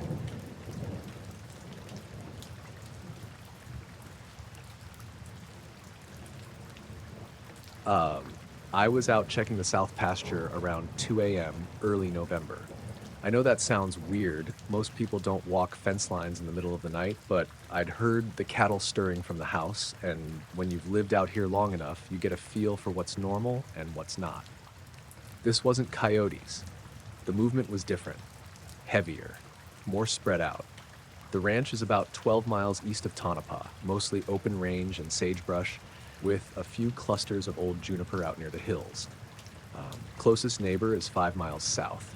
I've got motion lights along the back half of the property and a single trail cam pointed at the water trough, mostly for mountain lions. It's quiet country, flat for miles except for the ridges to the north. I took the quad out, same one I've had since 2008. Brought the spotlight, a thermos, and my 30-30, not because I expected trouble, just habit. It was cold but clear. No wind, no moon. Stars were out like glass. I reached the south line around 2:20 and parked next to the cattle gate, shut off the engine and listened. At first, nothing, just the click of the engine cooling and the occasional shifting from the cows way off toward the east fence. I scanned the area with the spotlight. Everything looked fine. I was about to get back on the quad when I saw movement in the far distance. Maybe 400 yards out, beyond the fence, where the land dips toward the dry creek bed. At first I thought it was a cow that had gotten out, but it wasn't shaped right, too narrow, too tall. It wasn't walking either, it was gliding. That's the part that stuck with me. It didn't bounce or sway like an animal moving across uneven ground. It just moved in a straight line, perfectly level, maybe 4 or 5 feet off the desert floor. No wings, no legs, just a shape. Maybe 7 feet tall, longer than it was wide, dark against the brush. I thought maybe a tarp caught in the wind, but there was no wind and it was moving too cleanly, too purposefully. I stood behind the fence and just watched it. Didn't reach for the rifle, didn't call out. I don't know why. Then the spotlight went out. Not flickered, just snapped off. I tapped the casing. Nothing. Tried the switch. Still nothing. It had fresh batteries when I left the house, so I used the scope on the rifle to try and get a clearer look. The shape was still moving, same height, same speed. It was headed west, parallel to the fence line, not toward me, but not avoiding me either. Just steady. Then it stopped.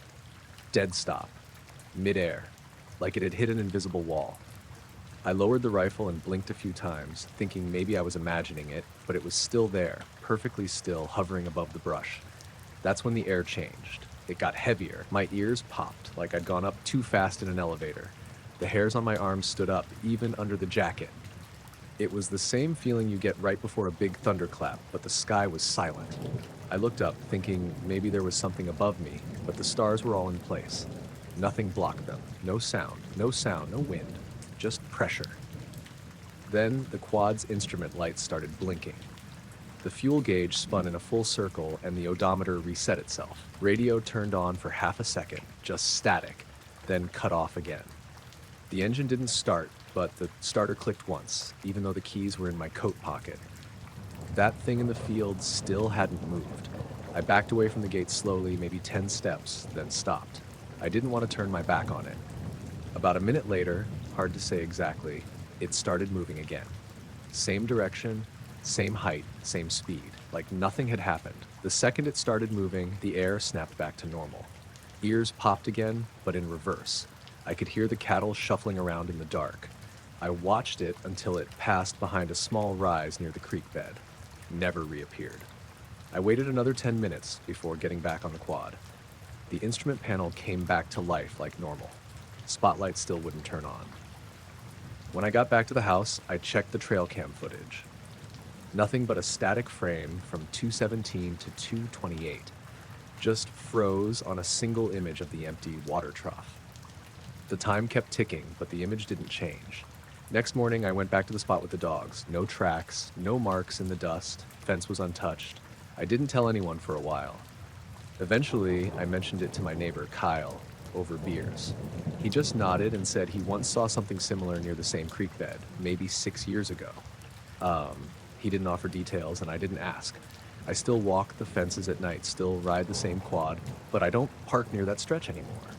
I just keep going.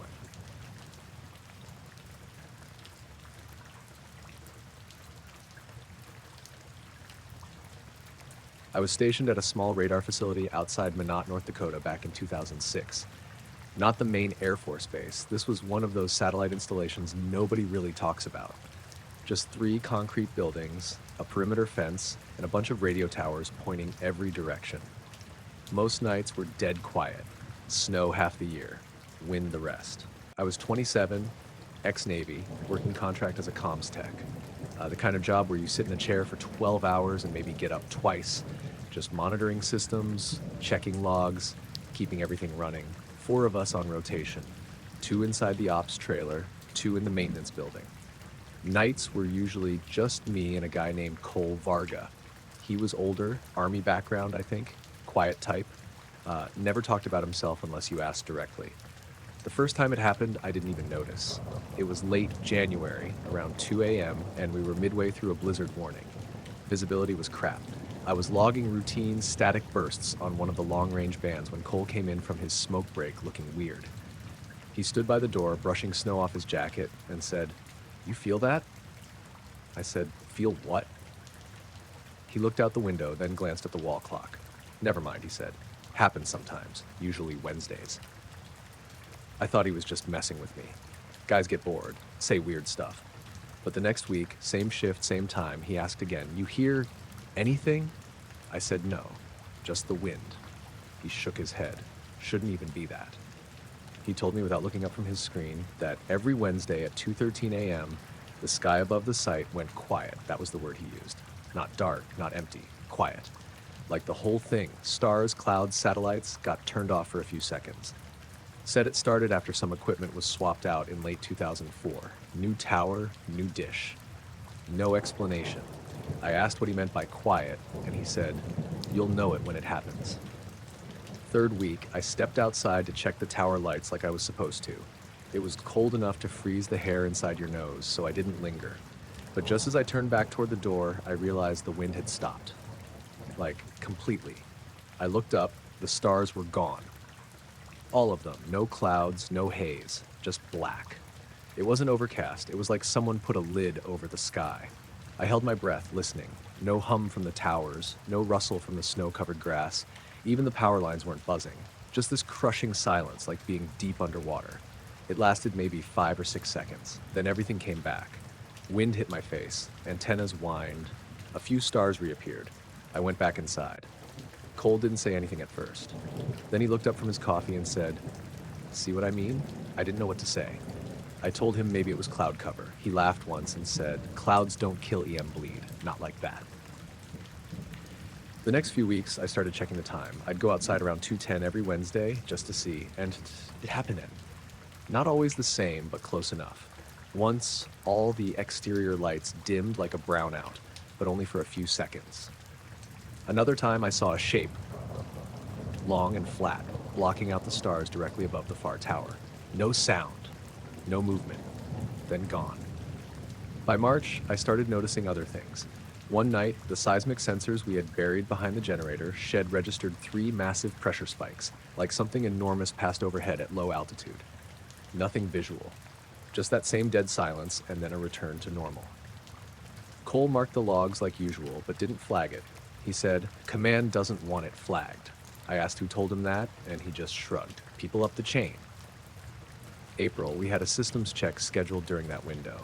Base wanted a full diagnostic of the dish relays, so we had both of us in the ops trailer watching signal returns. Right on time, 2:13, all outbound frequencies spiked into the red for about 4 seconds. Incoming dropped to 0. Just a flat line across every band.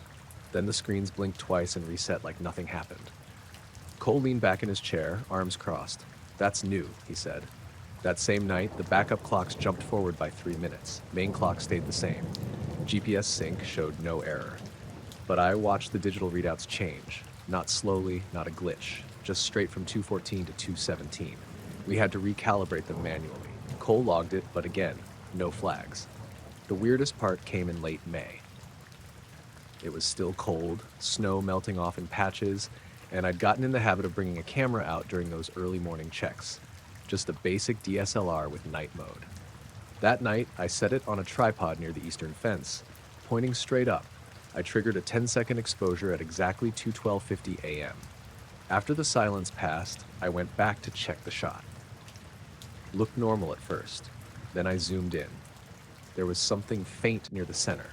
Not a dot, not a streak, more like a smudge. Like a shadow burned into the image.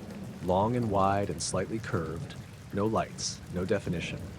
But it was there. I tried another shot, same angle, nothing. I showed it to Cole the next night. He stared at it for a long time and said, "You keep that off any network, just in case." June was my last month there. I'd already put in my transfer papers. I didn't tell anyone outside the site about what I'd seen. Not because I thought it was classified, but because I didn't know how to explain it. You start trying to describe silence to someone who's never heard real silence, and they just nod along. My last Wednesday shift, I went out early. Sat on the hood of the truck with a thermos and watched the sky. At 2:13, everything stopped again. Not just sound, movement, wind, insects. Even the clouds that had been slowly drifting west just paused. I looked straight up, and I swear for a second I saw it. Not the shape, but the absence. A part of the sky that didn't match the rest. Like a patch of different black, darker somehow. Then it moved, sliding west without making a sound, and the world came back online. I didn't say anything to Cole, just went back inside and finished my shift. A week later, I was in Seattle, working IT at a drone testing facility. Nothing strange ever happened there. I still have the photo. Kept it on a USB drive, never uploaded. The camera's long gone. I don't show it to people, it doesn't prove anything, just a blur against a black sky. But every once in a while, when I wake up around 2 in the morning, I step outside and look up, and I listen.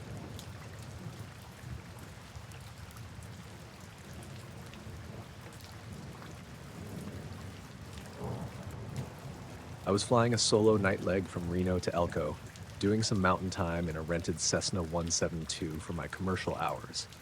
This was back in 2019. Weather was clean, light winds, no storms anywhere on the radar. I filed IFR just to keep things structured, even though visibility was perfect. There's not much out there once you get past Fallon, just dark desert, some lonely ridgelines, a lot of nothing. It was supposed to be a 2-hour flight, give or take. I'd done the route twice before, so I knew the terrain pretty well. I topped off the tanks at Reno Stead, checked the sectional one last time, and took off around 8:40 p.m. I had the plane trimmed and level by 8,500 feet, autopilot set, and I was just monitoring things, talking to NorCal Center, sipping lukewarm gas station coffee. About halfway through, somewhere near Austin, middle of nowhere, I noticed something off to the left. Just a glow at first. I thought it was a ranch light or maybe another plane, but it was too low and too steady. Just a round white light pacing me at about my 10 o'clock, maybe a quarter mile out. It kept exact distance, same altitude. No nav lights, no strobe, no transponder blip. I double-checked traffic with Center, and they confirmed I was the only target in that airspace. I asked them if they saw anything on secondary radar. They didn't. Just me. I kept watching the light. It didn't waver or change shape. It didn't move closer or pull away. It just stayed there. Same position. No sound, though with engine noise and headsets on, I wouldn't have heard much anyway. After maybe 3 or 4 minutes, it blinked out. Just gone. No fade. No streak. Just not there anymore. I figured maybe I was seeing things. Tired eyes, reflection off the windshield, something mundane. I took a few deep breaths, scanned my instruments again, everything looked fine. But then, maybe 5 minutes later, it came back. Same spot, same distance. This time there were two of them. One at 10 o'clock, one at 2. I watched them for a while, trying to come up with an explanation. I even dipped the wings slightly to see if the lights would shift, like maybe they were reflections or something. They didn't budge. They weren't reflections. They were outside, holding position like they were tethered to me. I asked Center again if they had anything visual. They didn't. But then I noticed something stranger. The radio was quiet. Too quiet. Normally on Center Freaks, even if you're not talking, you hear other pilots getting handoffs, calls, clearances. But it was dead. Just soft static, like someone had turned down the world. I checked the volume, squelch, even switched to another frequency. Nothing. Not even an ATIS broadcast. I tried my phone.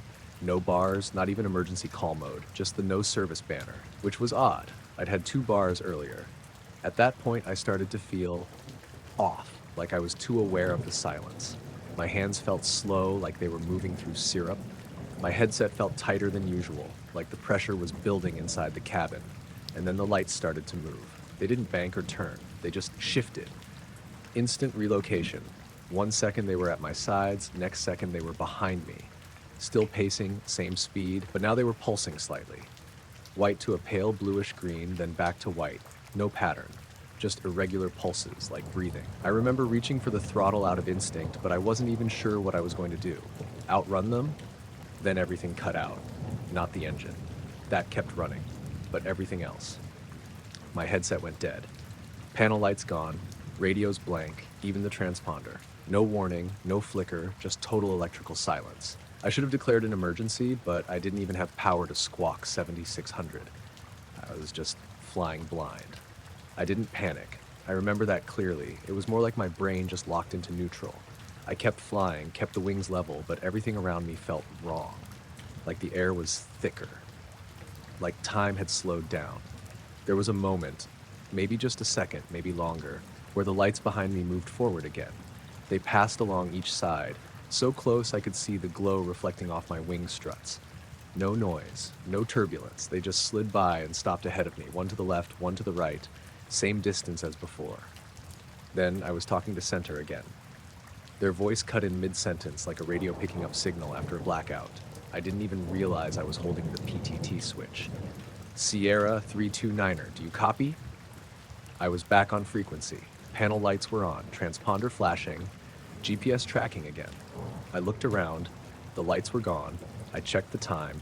I don't know how I noticed it right away, but something didn't line up. It was 10:17 p.m. That doesn't sound strange unless you know the route. But when I looked at my GPS, I was 40 miles southeast of where I should have been. Almost on top of Ely, not Elko. The heading was wrong. I hadn't touched it. Center asked me to verify position and heading. I told them what I was seeing. They didn't comment, just gave me vectors to get back on course. I followed them without saying much. Landed in Elko around 10:45. When I got out of the plane, I was shaking. My legs felt weak. Not adrenaline, exactly. More like I hadn't used them in a while. I did a walk around, no damage, nothing out of place. But the wingtips looked cleaner, like someone had wiped them down. I mentioned it to the FBO guy just in passing. He said it had been dusty earlier in the day from the wind. All the other planes on the ramp had grit on them. Mine didn't. I didn't report it officially. I logged the flight as normal, just noted the deviation in course, and made a vague note about instrument error. But I know I didn't change heading.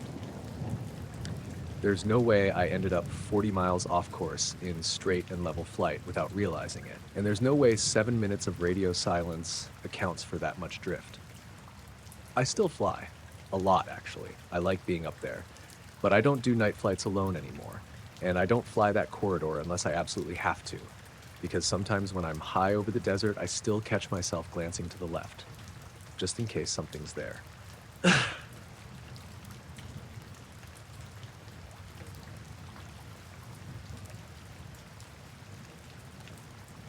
It started with the humming. I moved out to a little place just outside of Ajo, Arizona about a year ago. I'd inherited some land from my uncle when he passed, just a small beat-up house and a few acres of dry, cracked earth. Not much around besides scrub brush, some old mining roads, and the occasional javelina. I wanted quiet. No neighbors, no traffic, no streetlights. And that's exactly what I got. The house was nothing special. Single story, sun-faded siding, creaky floors, and a leaky swamp cooler. I fixed it up as best I could. Painted the walls, patched the roof, put in solar panels. By the time summer rolled around, it felt like mine. About 3 weeks after I moved in, I started noticing the sound. The first time it woke me, I thought it was just the wind rattling something loose outside. But when I sat up, the air was still. It wasn't wind. It was this low, steady hum. Not loud, but deep, like it was coming from underground or far away. You could feel it in your chest more than hear it with your ears. And it wasn't random either. When I checked the clock, it was exactly 1:17 a.m. I waited a few minutes, thinking maybe it was machinery, maybe a pump or a generator somewhere out by the mines. But the closest site was almost 10 miles away, and I'd never heard anything from it before. Still, I didn't think much of it. Wrote it off. Next night, it happened again. 1:17 a.m. on the dot. Same low hum, same weird pressure in the air. It didn't grow or fade. It just clicked on, like flipping a switch. I sat up and listened for a while. No wind, no engines, nothing outside my window. I stepped out onto the porch barefoot, but the second I opened the screen door, the hum stopped. Gone. No fade out, just silence. It was quiet enough to hear my own breathing. I stood there a while, trying to figure out where it might have been coming from. No planes overhead, no headlights on the dirt road, just desert and stars and that buzzing in my head that faded the second I stepped outside. Next night, same thing. Hum started at 1:17. I stayed in bed and listened this time. It lasted about 6 minutes, then just stopped on its own. After the fourth night, I started setting an alarm for 1:15. I'd be up and waiting when it started. I tried recording it on my phone, but it didn't pick anything up. Just silence. I even held the phone to the wall where it felt strongest. Nothing. It was always the same. 1:17 a.m., low hum, lasted a few minutes, then ended. And if I opened the door, it cut off immediately. The part that really started getting to me was how precise it was. Not a second off. I watched the clock every night. The sound would click on exactly as the numbers turned. Something about that, it didn't feel natural. About a week in, I started to get uneasy. Not scared exactly, but unsettled, like I was being observed. That's when I started noticing other things. Small things at first. My porch light would flicker just a single pulse around the same time the hum started. One night I woke up and found the TV in the living room on, just showing static. I don't have cable, just a cheap antenna that only picks up 2 channels, neither of which airs anything at that hour. But there it was, white noise and faint movement like shadows shifting behind the static. A few nights later, I noticed the humming came with this faint metallic taste in my mouth, like old pennies. It was subtle, but once I tasted it, I couldn't untaste it. My dog, Sadie, a rescue mutt who never barks, started acting jumpy around 1 a.m., pacing in circles, ears twitching, low growls in her throat. I kept telling myself it was probably some substation out in the hills cycling on a timer, or maybe the solar battery inverter doing something weird. But that didn't explain why it always stopped when I opened the door, or why the dog noticed it too. One night I stayed outside. I got out there early, maybe 1:10, and just sat on the porch swing. Brought a blanket, turned off all the lights. I wanted to see if it would still happen if I was already outside. It didn't. 1:17 came and went. No sound. I waited out there for an hour. Nothing. It was quiet. Normal. But when I went back inside and locked the door, the hum started almost immediately. I ran back out, and it cut off again. After that, I started sleeping during the day and staying up most nights. Something about the whole thing had wormed into my brain. I couldn't relax. I kept checking the clocks. I stopped turning on the lights in the house after dark. I'd sit with the flashlight ready, waiting for it, watching the second hand crawl toward 1:17. It never missed. One night I put a glass of water on the kitchen table and sat nearby with my head down. When the hum started, the water rippled. Just slightly, little concentric rings like something was gently shaking the table. I put my hand on the surface. It wasn't vibrating, but the water kept rippling. The next night I tried again with flour. I dusted the counter, made a clean square, and sat across the room. At 117, I turned on the flashlight, and there were tiny indentations, 3 of them, just little dots in a perfect triangle, like something lightly touched the flower from above. I took a picture, but by morning the marks had faded. That was the only time I saw any kind of physical evidence. About a week later, it stopped.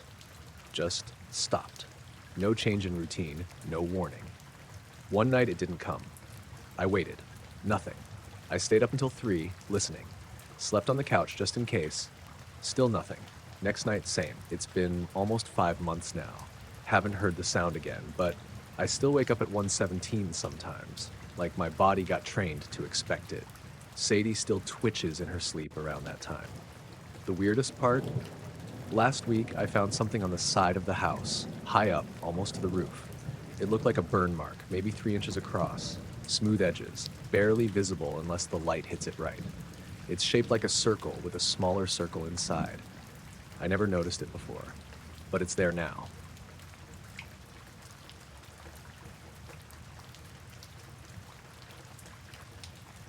I was hunting mule deer up near the Tavaputs Plateau last October. Northern Utah, real remote area. I usually go solo, but that weekend my cousin Tyler was supposed to come with. He bailed last minute, something with his kids' school, so I ended up heading out alone. It's not unusual for me. I've done it before. Weather was perfect for it. Cold mornings, clear skies, no fresh snow yet. I set up camp just off a service trail a few miles past where the Forest Service gates off the road. There's an old logging access point I use that's barely visible unless you know where to look. I hiked in Friday evening, pitched my tent, and glassed the ridge a bit before sunset. Nothing exciting that night. I turned in early. Next morning, I was up before 5, had coffee over the little stove, and was hiking northeast by first light. The land there is a mix of rocky slopes, pine stands, and little clearings. Good country. Around 7:30, I crossed a small frozen creek and took a narrow game trail that curved up along a ridge. About a quarter mile in, I noticed something weird off to my left, maybe 50 yards down the slope. It looked like a reflection. Not sunlight on snow or ice. This was bright and constant, like metal. I assumed it was trash at first, maybe some idiot left behind a hubcap or a busted cooler. But when I got closer, it was clear this wasn't garbage. There was a sphere, perfectly round, maybe 3 feet in diameter, half buried in the ground at the base of a small rock outcrop. The surface was silver, but not like polished chrome, more like brushed aluminum. Smooth, no seams, no dents or scratches, just there. The weirdest part was the ground around it. The dirt looked undisturbed. No drag marks, no broken branches, no footprints. Not mine, not anyone else's. There was frost on the leaves and the grass nearby, but none on the sphere.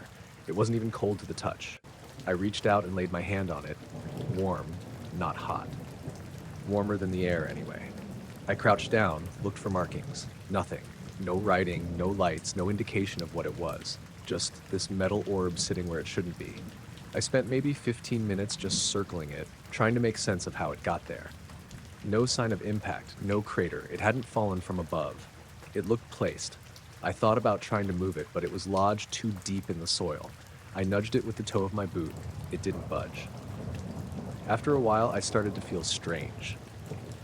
Not sick, just watched. Like the air around it was heavier, if that makes sense. There were no birds, no wind.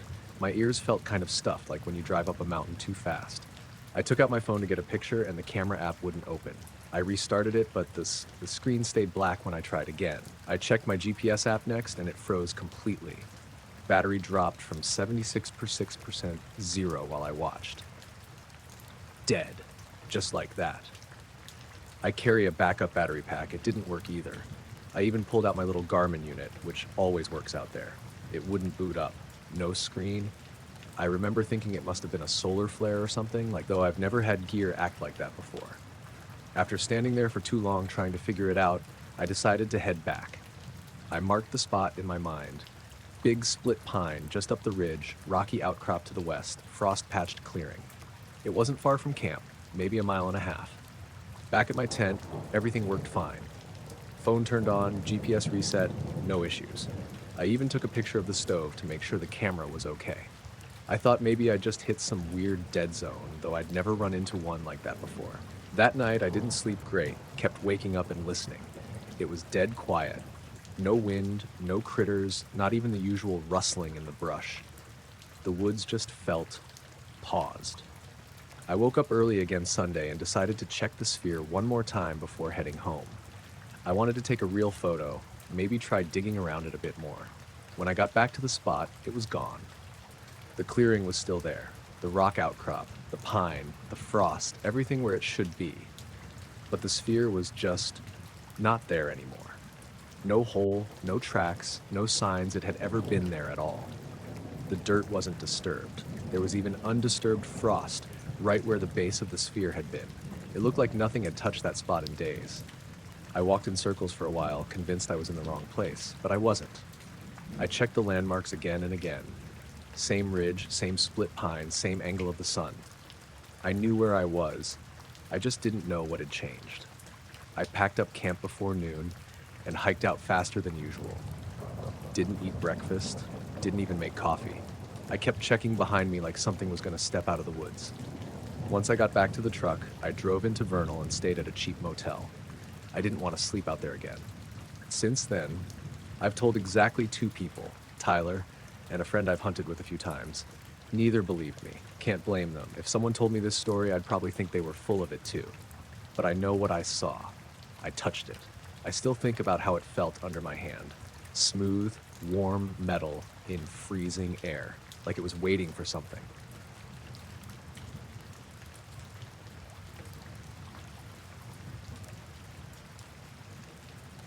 It started a couple of weeks ago, just after sunset, on one of those cool, early autumn evenings when the air feels sharp and the sky's clear. I'd been out on the dock by the lake behind my place, just sitting there with my phone, trying to take some pictures of the stars coming out. It was quiet, peaceful, the usual. I was scrolling through my shots when I noticed something strange.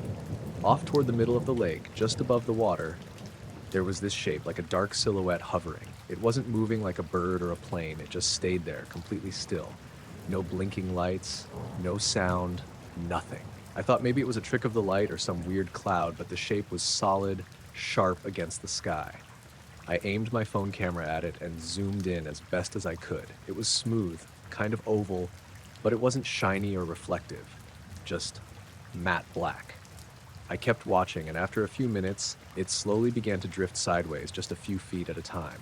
Then, without any noise or sudden movement, it shot straight up and disappeared into the darkness. I blinked, feeling kind of unnerved, but mostly curious. I wasn't sure what I'd just seen. I stayed out a while longer, but the lake went back to normal. Quiet, empty, just the occasional fish jumping. The next morning, I found a black car parked at the very end of my driveway. It was one of those older models, like from the early 2000s, nothing flashy, but in perfect condition. Clean, no dents, no license plate. I thought maybe a neighbor's visitor or something. But here's the thing, there were no tire tracks leading up to it, and no footprints anywhere nearby. The gravel looked untouched. I checked the windows, but it was empty. No one inside, no keys in the ignition. I figured someone had parked there overnight and walked away. Maybe the owner was nearby. So I left it alone. The next morning, same thing. Black car, same spot, same no footprints, no tire tracks. I started feeling kind of uneasy, but didn't tell anyone because who'd believe it? By the 4th day, the car was still there every morning. I started leaving a note on the windshield, asking if the owner could move it, but the note never disappeared and the car never moved. It just sat there, silent and black. One evening, a few days later, I was sitting on my porch after dinner, and I heard footsteps on the gravel. I looked up and saw a man standing near the end of the driveway. He was wearing a black suit, nothing fancy but neat, and his face was mostly in shadow from the streetlight. He didn't say anything at first, just stood there watching me. I got up and walked toward him, kind of nervous. "Can I help you?" I asked. He didn't answer right away. Then, in a low voice, he said, "The water remembers." I blinked. "What?" he repeated. "The water remembers." Before I could say anything else, he turned and walked away down the road, disappearing into the darkness. I ran inside and locked the door. For the rest of the night, I kept looking out the window though, but he didn't come back. Over the next week, the car kept appearing every morning, but the man never returned. I started noticing other little things. My phone would sometimes show static or strange glitches when I tried to take pictures of the lake. Sometimes late at night, I'd hear a faint humming sound coming from the water, but when I went outside, it stopped. One night, I woke up around 3 a.m. and saw faint lights flickering over the lake. They were different from the first time, a soft blue glow, pulsing slowly. I grabbed my phone and pointed it out the window, but the screen just went black, then showed the camera like it was frozen. When I looked up again, the lights were gone. I haven't seen the man since that night on the porch, and the car stopped showing up too. But sometimes when I'm near the water, I get this feeling like I'm being watched, like something's just below the surface, waiting.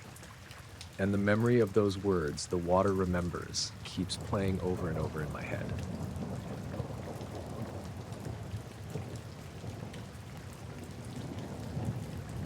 I was in my usual spot in the basement, fiddling with my radio gear.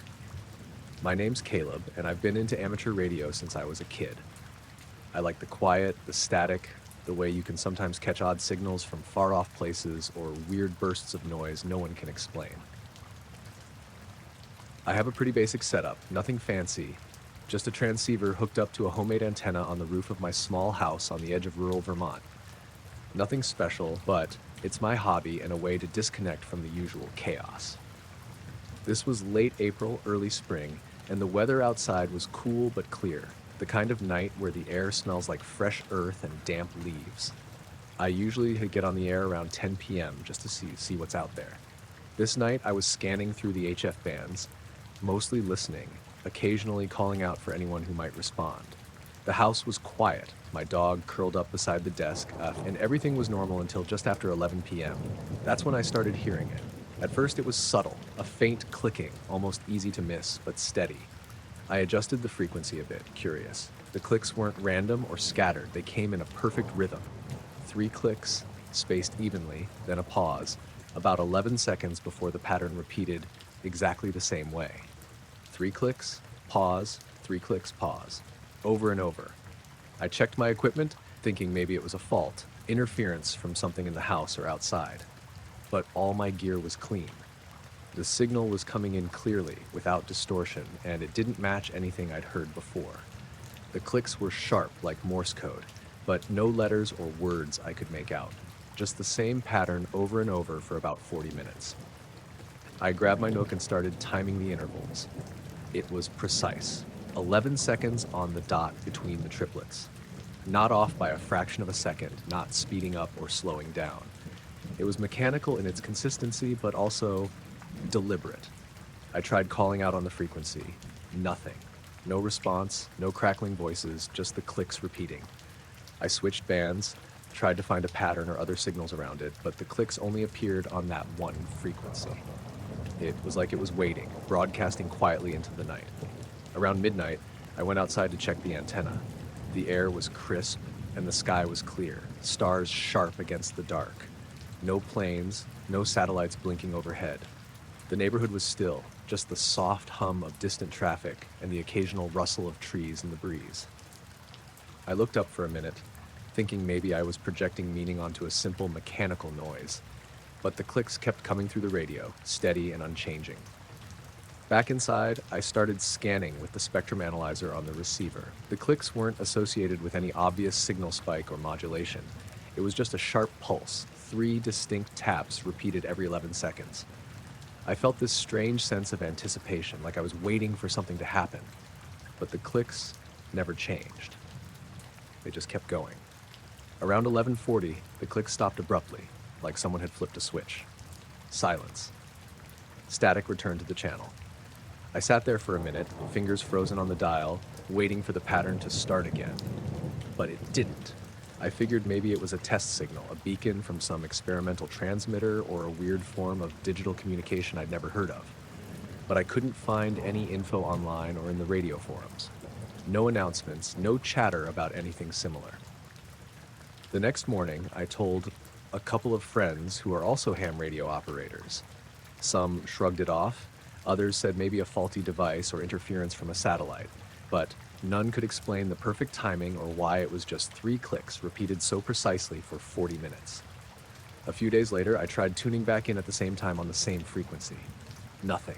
No clicks, no signal, just the usual static and background noise. I kept listening on other nights, hoping it would come back, but it didn't. Sometimes I swear I hear the faintest echo of those clicks in my mind, that steady rhythm like a heartbeat just beyond hearing. I don't know if it was a machine, some strange natural radio phenomenon, or something else I can't explain. But I remember how the sound filled the room, steady and quiet, impossible to ignore once you noticed it, like it was reaching out or waiting just beyond the static. It wasn't dramatic or scary, just there. Precise, consistent, and then gone. I still don't know what it meant, if anything, but I keep my radio on at night, hoping to catch it again. Maybe someday it'll return.